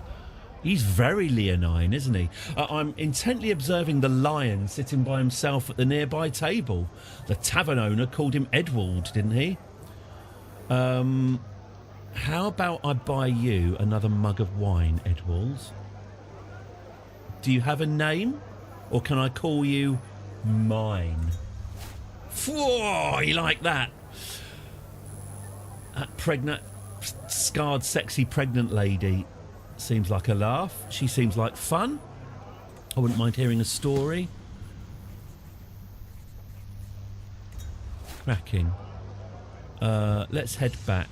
Let's ask the town crier if he's got anything. Stewardship contract. Absolutely perfect. We'll take those. And back to camp. Lovely. Now, how long is it going to be until my new... 58 days. Okay. That's good. Well, we'll wait 58 days to take these stewardship contracts. My newborn son. My son. Sleeps so sweetly. Blessedly unaware of a curse which will follow him for the rest... Oh, it's about him being a bastard, is it? Okay. Fnopf. I will legitimise him as my own. There we are. My newborn son, Fnopf Noel, is my new player heir. That's a bit of a shame, isn't it? Poor old Cowpuncher. What's Cowpuncher done wrong? Oh, well. Fnopf, we will take your trousers off. You won't be needing those. Makeup and face paint.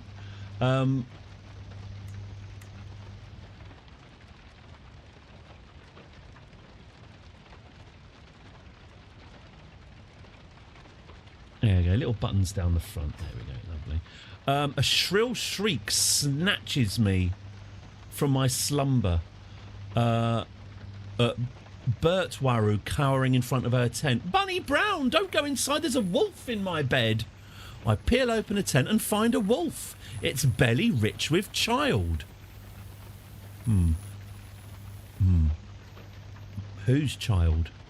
Looks like the beginnings of our new kennel. There we go. We've now got a pet wolf because we're eccentric. Excellent.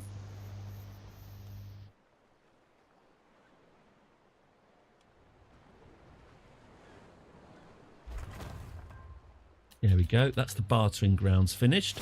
Let's go and settle a boundary dispute. It's... Ooh. High chance of danger in 3 locations. Maybe we should get some mercenary guards. Still a high chance of danger. Interesting. A cultural ambassador wouldn't help, I suppose. No. Medical equipment. No. No, it's just generally dangerous. All right.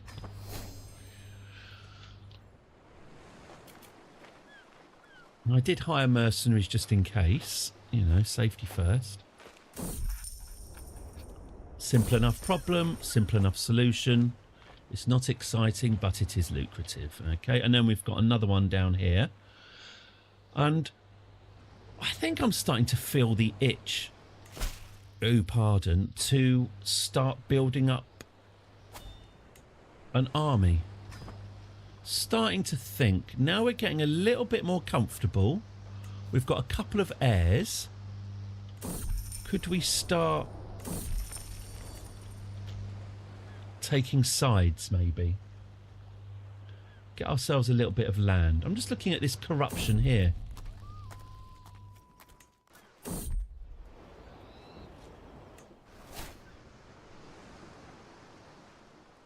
Okay. Okay. Contracts available. Escort emissary. Support a faction.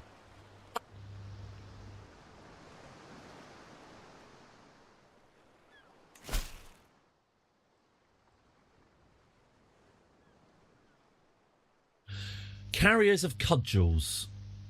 Rampant bandits, usurious officials and panicky peasants. Let's take this contract. I see. Unruly countries use support. Countries under the Marshal's control. So this would potentially be the disobedient peasants of Cambridgeshire. They flout their Jarl's authority. I can't keep them in control. Let me deal with them. Let's deal with these wascally webbles. I'm probably not going to use this as an opportunity to rise up, but... well, let's see, shall we? Ethelwine.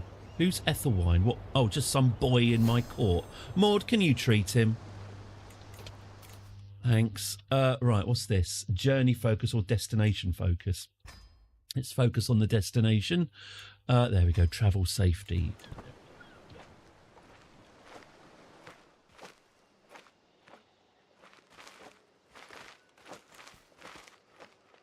Let's go and sort out these Cambridge scum. Silence your people or die, peasant. Good. When the clamorous ordeal of bending each peasant leader to my will is complete, we take once more to the road. We shall go to Lothian, for better or worse. Okay, Cambridge to Lothian. This seems like quite a erratic journey, but okay. We could have gone there first, but all right then.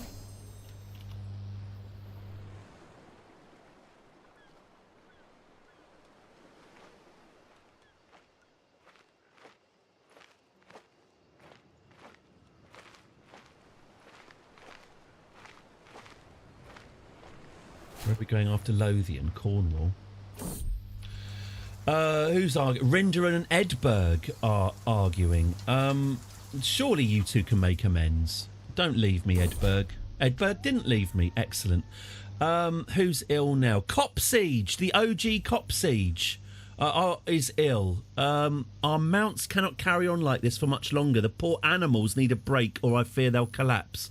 All right, I don't want to damage any animals. I do like animals more than people in general, so...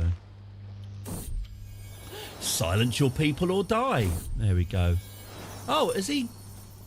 yeah, we've lost Rinderan. Rinderan has had to stay behind to silence those peasants. That's probably not the end of the world, because Rinderan... I didn't really care about him, but... let's make haste. I don't want to lose anyone else. Who's this? Sexbald Halter. I knew someone called Sexbald. He kicked me out of bed. But we do need a head porter, so... he's forgettable. Yes. Silence your people or die, peasant. Sexbald is no longer my head... he's now...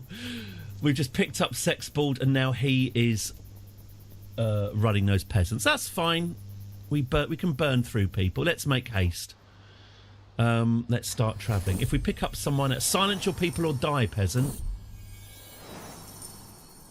Oh, that one. So we didn't lose anyone that time. One more. Let's make haste. Come on, let's go. Burned crops, barren fields, the spoils of... hello, Space Ben. All very good. We are still fulfilling contracts. We've got a couple of kids.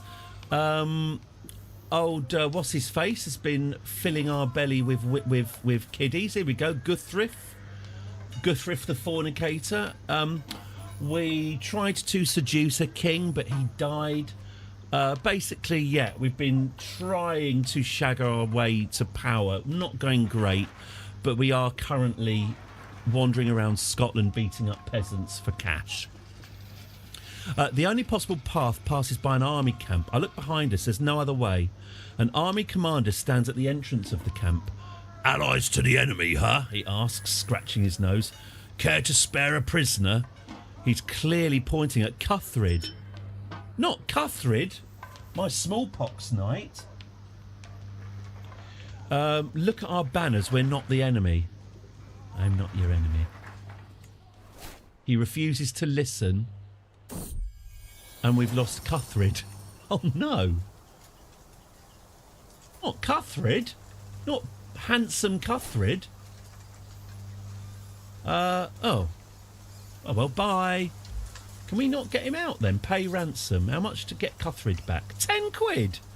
Oh. Now that's a bit cheeky. I'll take your... 10 quid to go. Oh. I've been shaken down. Silence your people or die, peasant. And Balthier's gone. We've lost Balthier the Heartless. Cuthred will be returned to us. Can we get him back? Invite to camp. No, we've lost him.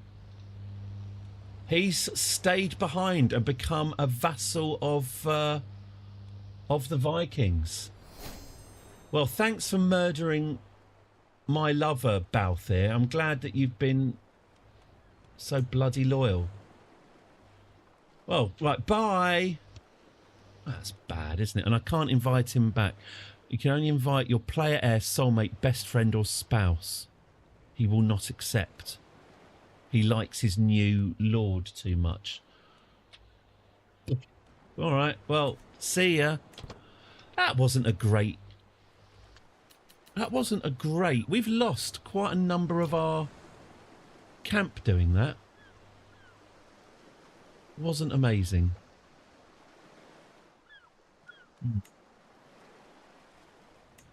All right. Should we just escort this emissary then? Where does she want to go? If you work for Westman, I must to Jorvik. Well, that's next door, you lazy cow. All right, fine. We'll take you to Jorvik. Really doesn't look like... Oh, yeah, we'll get the mercenary guards, I think. That looks like a very doable mission. Come on, then. Sometimes they want taking to Mongolia. And then they get cross when you turn them down. Cross about Balthier. That man was no good at all. Here we go. Let's head back to our camp. There we go. Well, that's that contract excelled. So 283 coins. Who's ill? Oh, this little twerp. Oh my God. This little twerp just keeps on getting ill whenever we're travelling around. Take the hint, mate. Yeah, Maud will treat it or whatever. Okay, well done, Maud.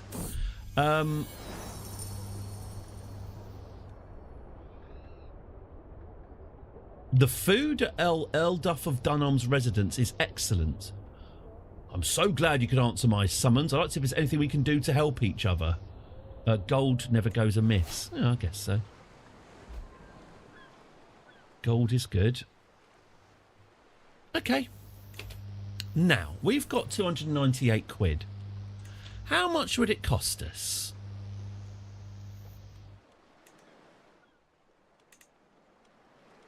To make a man-at-arms regiment. If I had some light footmen...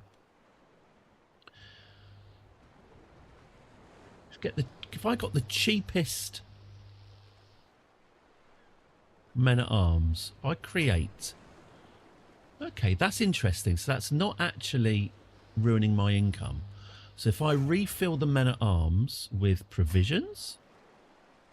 Okay, and then if I increase their size to 2... Okay. Scrape the barrel. Scrape the barrel. Uninspired. And could we then, in that case, get another men-at-arms regiment? Let's say some pikemen.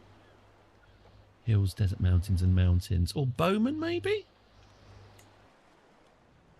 Hills, forest. Yeah, that's more like it.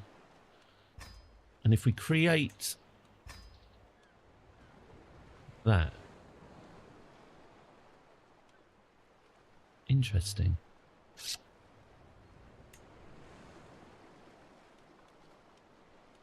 Pikemen.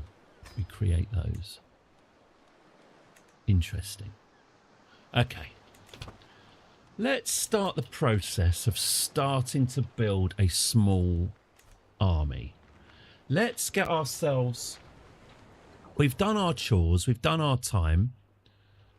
We've spent 15 years wandering around doing freelance contracts. And yet, while we do this, the Jorviks, the Vikings, are growing in power. We need to start toughening up. Okay, let's move. Let's move to Gallowage. Maybe we should check out Ireland. See what's what. I've agonised over it and the signs are clear. I am with child. Oh, Guthryth. He looks very pleased with himself, doesn't he? He's no doubt he's the father. That's fine. I'll let everyone know who the father is. Who's ill now? Captain Casner of the Cumbrian band of Carrick. A foreign ruler, Captain Casner of the Cumbrian band of Carrick, has been bitten by a viper. Why does this bother me? Oh, is he Maud's husband or something? No? Maud, can you deal with it? Okay, fine, good. Who's this? Dennis. You could have called me Dennis. I didn't know you were called Dennis. Dennis is pretty tasty with a sword, and she's 26. She wants to be my head porter. Her aptitude is terrible. No. I will always do what's best for my child. Yeah, absolutely.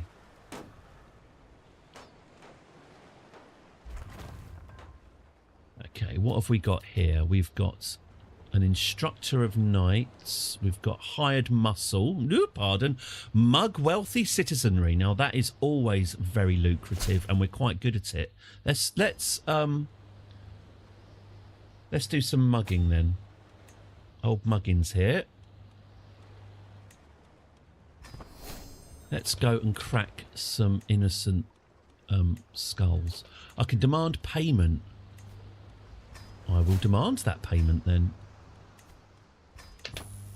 Sock it to me. Maud and Edberg settled their differences. Good old Edberg. Are we still going out, by the way, Edberg?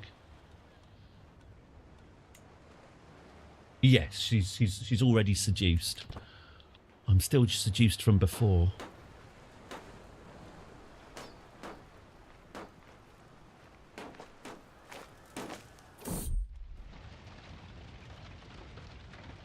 A lightning strike, brightly illuminating the area. The after image burned into my eyes, and they are big old eyes. I blink and see where the lightning has struck. Now there's a quickly expanding brush fire, and it's spreading towards us. Run!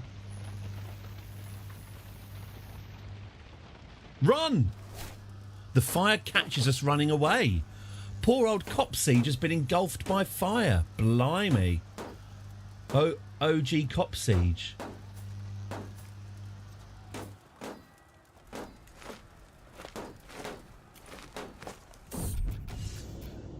Okay. Dunholm seems to be experiencing a barrage of petty crime. Even just making our way into the city, we're able to count a dozen pickpocketings and one outright mugging. Far too much work for the beleaguered householders of the Earl to deal with. An absolutely perfect environment for enterprising wanderers like ourselves. Awesome, let's do it. Okay, thug. Who is our biggest thug?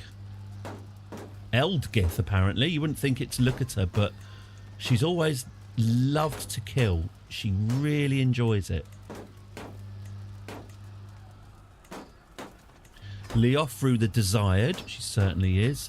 Maud the physician, and Edgith are also involved in this unpleasantness. Okay, let's get mugging. ABM. Oh, we need a new head porter and a new bodyguard. They're not very good at it, but... Oh, we've got a prisoner. He's been in prison for 2 years. And he's beautiful and whole of body and 80 years old. My. Can we ransom him? No, we can ransom him for a hook. Oh, I should have got him to come to my camp. Oh, arse. Okay. Oh, mind you, if I've got a hook on him, maybe I can. Maybe I can... Maybe if his old pizzle is still working. No, he won't come to camp. Oh, well. Have a good life.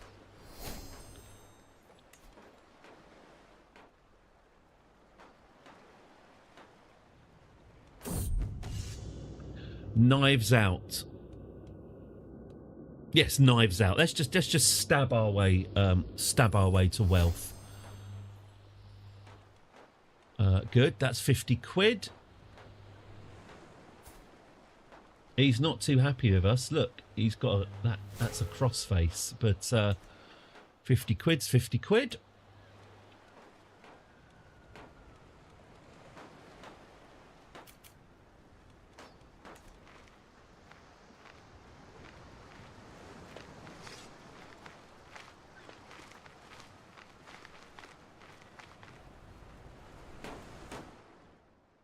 Yeah, the Vikings are certainly... They certainly know their judo well. Oh, that's a nice headlock, sir. Oh, yes. I see that you know your judo well. Good one. Good one. This is the man who got me on the penis, people. Cowpuncher is at that age where a child absorbs everything and anything around her like a sponge soaking up water. Oh, I've got one of those. Though present circumstances prevent me from giving her the finest of educations, the young lass seems no less eager to learn for it. Oh, right, Edberg. Edberg can raise little Cowpuncher. Yeah, go for it. We're all one big sexy family here. Now, can I upgrade my refill men-at-arms? Recruit with gold? No, provisions. Provisions are fine. There we go. Ooh, now we've got 504 soldiers. Not great, not bad. That's the maximum that we can have so far. But 500 soldiers. Not too shabby. Knives out. Let's do this quiet but clear. Oh, actually, Guthriff, see what you can do. Guthriff triumphs. Well done. And I'm probably not going to be on the hook for that one. Good, good, good. Started holding a grudge. That's fine. Okay.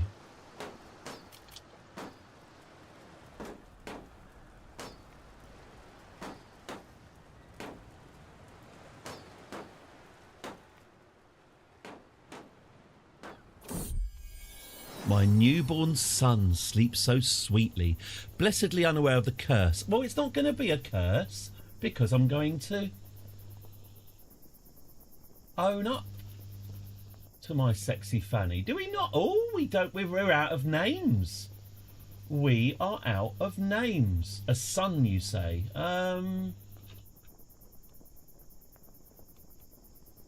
Oswulf Noel. Why don't we call him Blobby? Blobby Noel. Let's give him nice, bright, pink hair. There we go. I will legitimise him as my own. There we go. Little Blobby. They've all got pink hair. All got hot pink hair. There we go. Blobby Bunny Brownson Noel. Right. Mixed pickings have plagued our day's work, with ample purses taken, but a few of them particularly fat. Maud. No. Knives out. Let's do this quiet but clear. Stab, stab, stab. Very few problems that can't be stabbed away, I find. You can stab away most of these things. Mother, begins my daughter, Cowpuncher, 6, as she marches up to me. I've decided that as I'm now a woman, I shall have my own tent. If you want it, earn it. No. Ah, fine, you can have your own tent. Loaded, love. Can afford to spoil my kids. Do we mug citizenry until it stops?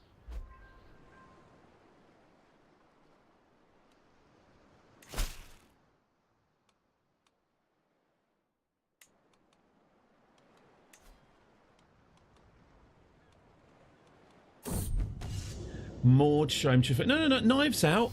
We intimidate him. There's another 50 quid. I mean, this is great source of income. If we can just carry on just robbing people over and over and over again and fill our own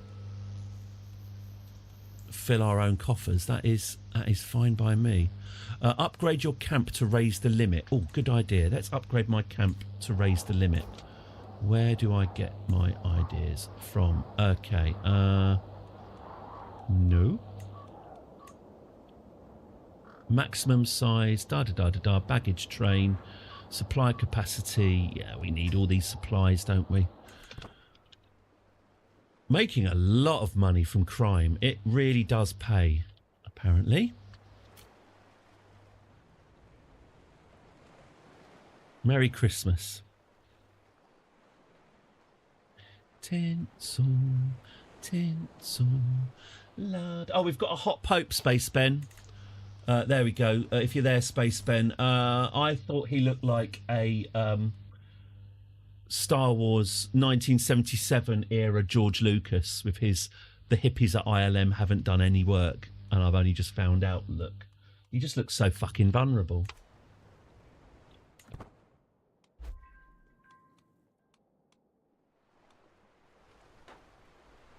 Lying there on that catafelt. Have I still got income? Ooh, that's the end of winter. Naturally, credit goes to our mastermind. That's me. What, the mastermind who's come up with the idea of stabbing people for money. Spend a little time with me, Guthriff. Yeah, let's make another baby. We're good at that.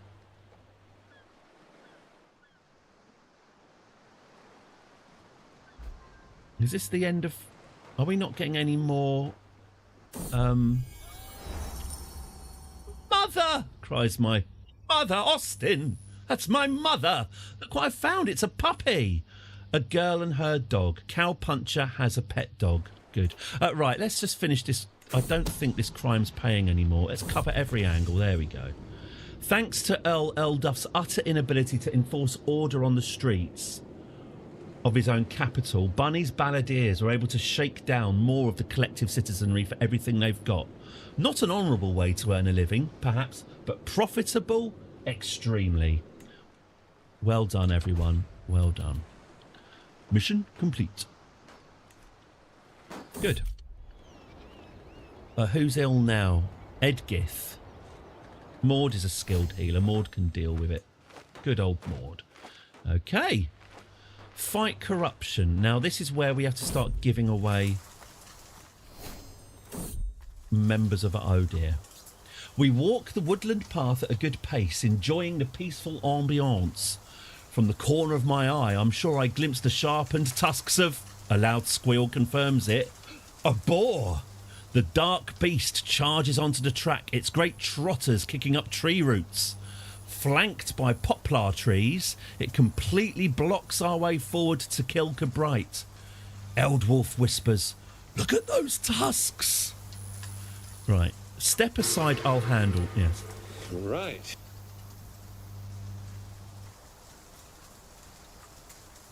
Step aside, I'll handle this. There's an 8% chance of death, but you know what? We're tired of running. So tired of running. Step aside, I'll handle this. Gained the trait wounded.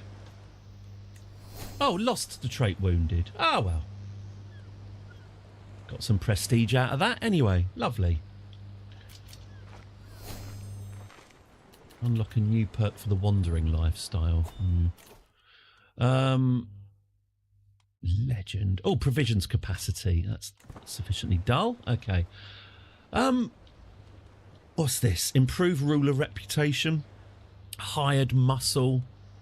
Instructor of knights. How much is the hired muscle then? 65 quid.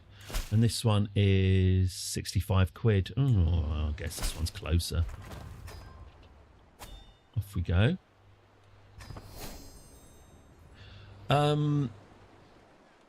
Now, am I... No.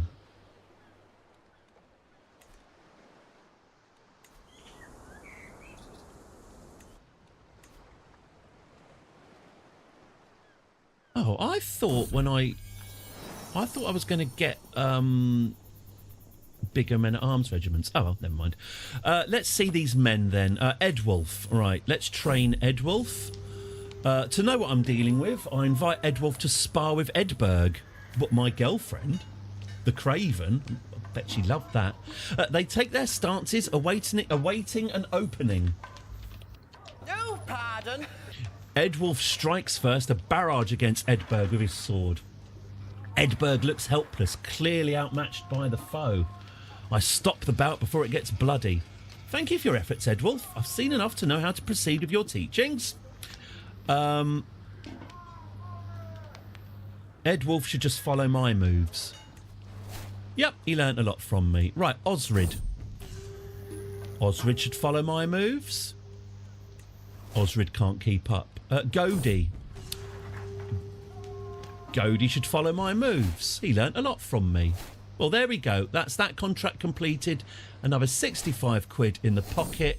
And we are loaded. And by the way, if you're hungry, don't forget, nature will provide. Good stuff. Right. Can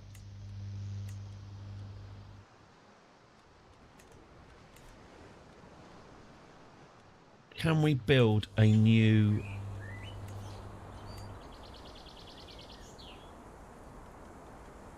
bit of our camp that's going to increase our men-at-arms? Maximum size of heavy infantry archer regiments. I see. But I could... Siege engineers, siege weapon effectiveness. We could do with some siege weapons, I suppose.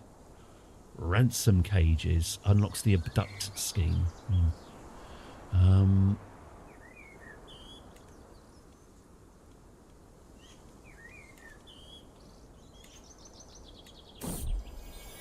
It seems our time in Galloway has proven beneficial for my daughter, Cowpuncher.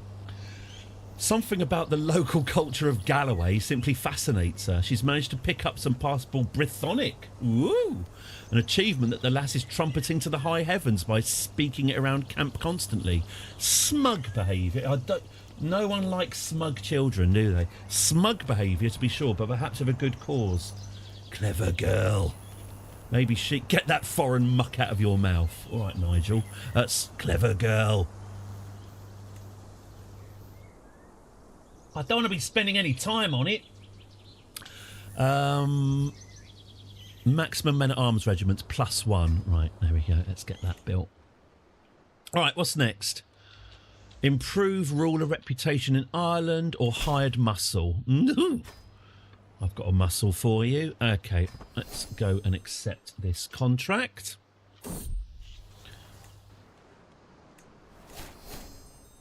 My level of fame is widely known. I am famous, aren't I? Wonder what we can do with that then.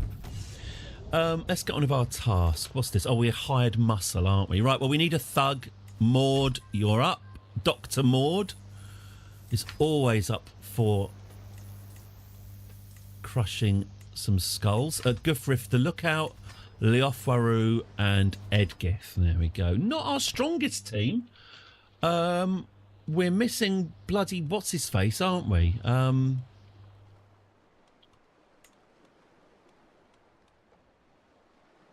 I've forgotten his name already. The hairy... Oh, no, not the hairy guy. Not hairy old... Oh, hairy Nissim. I'm so sorry about Nissim. Oh, well, we've got 3 kids with this guy. Is there anyone I could marry, I wonder? Now I'm nice and famous and prestigious. Has anyone got like a son or something that I could marry? They say children react more than anyone else to the places they find themselves. It's fortunate for my daughter Cowpuncher that she finds herself in the company of the most loyal companions I've ever been able to gather. Yeah. The wanderlust has got her. She's gained the trait brave. Should we give her Merida hair? Since she's brave, and all of her siblings have got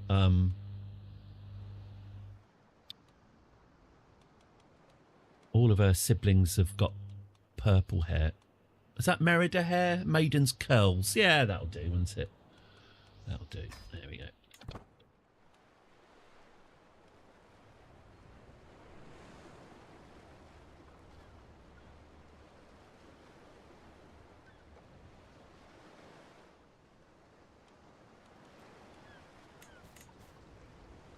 Okay. And we're building that in the camp. Oh, yes, I was going to see, do we have anyone we can marry? Like this boy, for example. Arrange marriage. I'll marry him. Won't accept.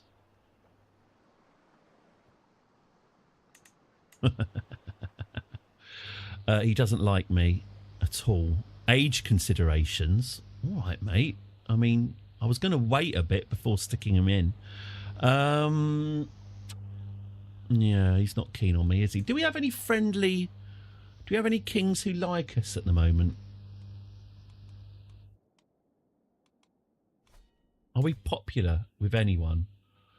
The Petty Queen of Kent? I mean, offer military assistance. Ooh.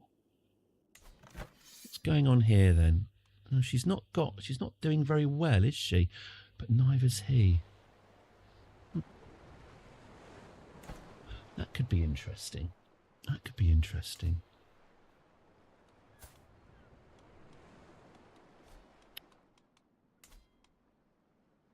The King of Scotland, what's he up to? Peasant revolt. It's much harder to get married in this game as a woman when you're older, since you're a lot less likely to have kids. Yeah, I think we're 33. We're still fairly fecund, but yes, obviously being a woman just gives you loads of minuses anyway, doesn't it? Let's have a look. What if I married one of your lesser children? I'm just seeing what our options are. I'm not particularly serious, but I just want to see, just check that there's not like a friendly...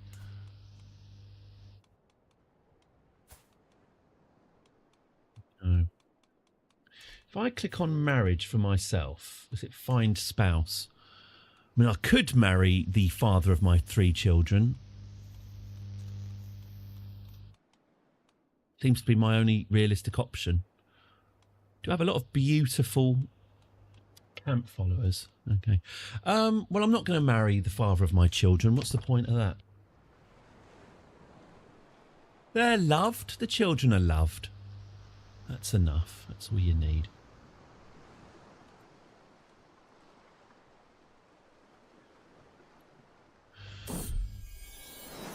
My son and heir, Efnopf, is so full of questions. Okay. Oh, have we got to raise this little squit, have we? Educate child. Okay. There we go. Oh, he needs a little flowery crown as well, so everyone knows what a big boy he is. Do quite like the mask.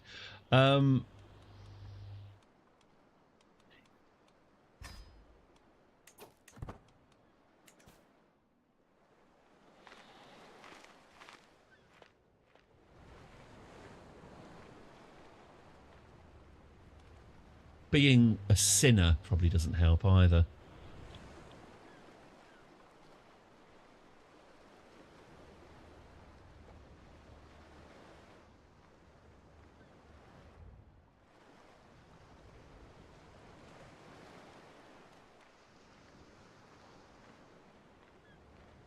our House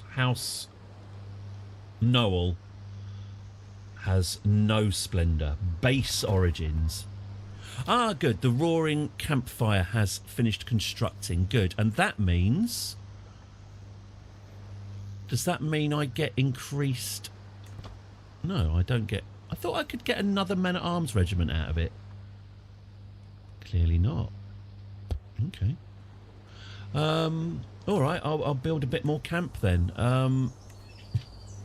No. Domicile income, resistance to plagues. Boring campfire. And if I...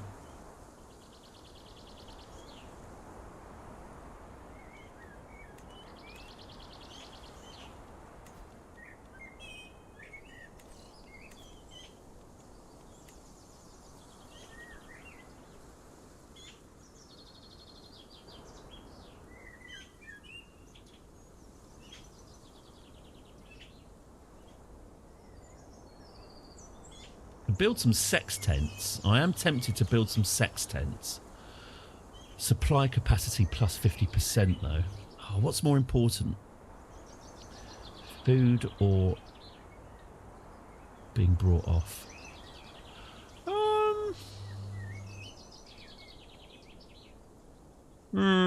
I've got my horrible feeling I'm just going to have to construct more dull boxes to keep food in. It's the right thing to do, but it's not the fun thing to do. It's no secret that Edberg is perhaps not the best second I could have. We've been through this. I know she's not a great second, but, you know, I'm loyal, aren't I? She'll keep her post. You know, we're not running an empire here. We're running one small campsite. I'm pretty sure she'll be fine. Okay, let's enforce this job. And that's a failure. You had one job, Bunny Brown, sighs Siegbert. Oh, it's 2 o'clock. Silence some mouthy pricks. Keep them quiet for a few months, then come back to collect your silver. You may go. Now, if you please, back to the wilds. Well, I've just seen that it's 2 o'clock, and I've got to be out. I've got to be gone by 3. So I'm going to slightly... Oh, okay. One last thing, apparently. My knight... Oh, no! My knight Eldwulf tiptoes to my acquaintance Berthwaru. Not Berthwaru. Not the wife of poor original Copsig. Oh, my God. Eldwulf, my head porter. He's not even a very good knight. Look at him. Rolled her down the hillside where sharp rocks ensured a quick and painful demise. Like Barry Evans. If I wasn't streaming on YouTube, you know you'd be getting a rich dose of Barry at the bowls. I didn't know we had a head porter. Well, we're about to lose one. I tell you that. I'm not letting this go. Eldwulf quickly scans the area, unaware that I've seen everything. Guards? Jesus! This is terrible. A quarreller? Yeah, I mean, you could call him that. Well, that's... Crucifixion is good. It's not a nice way to end a stream, but it is a necessary way. I'm not having this. In fact, let's burn him. Woof! There we go. Well, you ought to burn the head porter. Oh, that's a nice headlock, sir. Oh, yes. I see that you know your judo well. Good one. Well, there we go. On that bizarrely violent and unpleasant note, well, actually, let's get them back to camp, shall we? We struggled to find the correct path. Come on, Bunny Brown, come back to camp.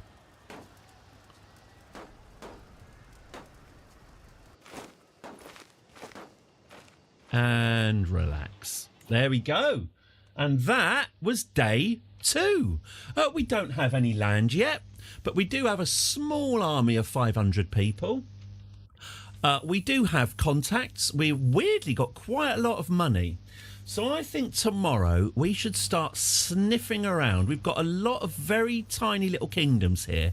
Surely someone is vulnerable enough that 500 men, if not more, might be able to tip a balance somewhere. I think tomorrow we should start focusing on obtaining land, settling down. She's 33 years old. She's been on the road her entire life. And it may be time to settle down. But there we go. That is tomorrow.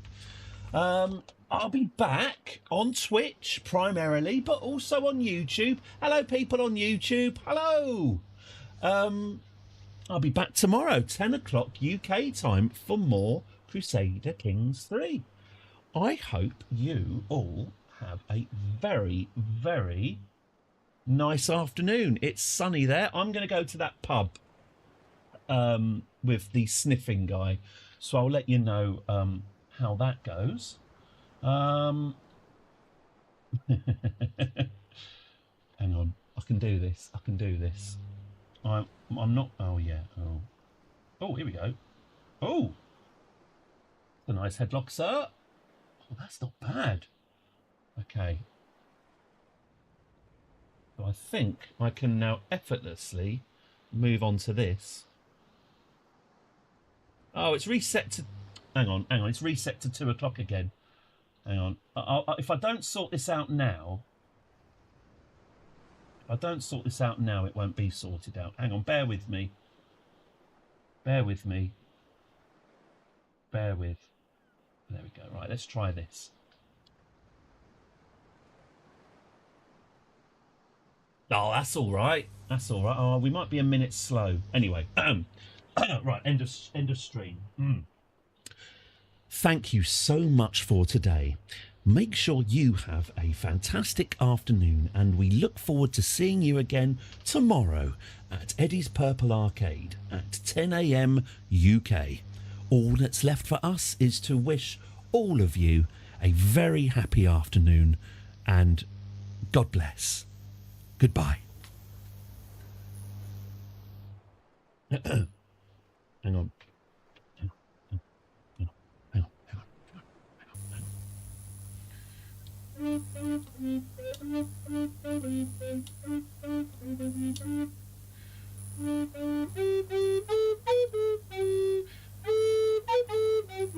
No, that's wrong. Hang on.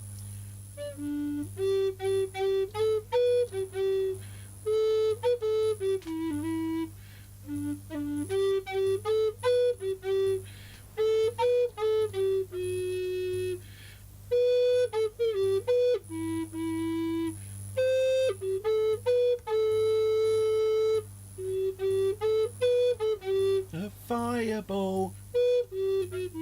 A fireball.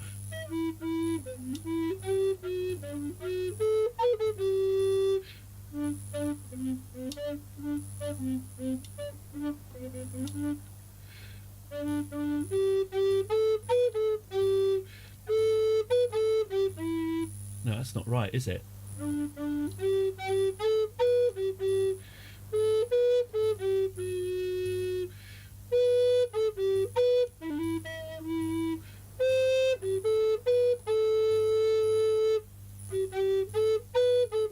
A fireball. A fireball.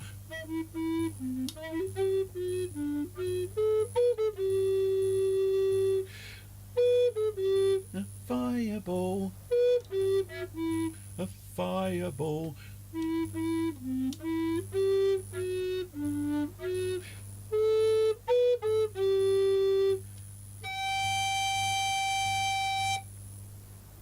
Lovely.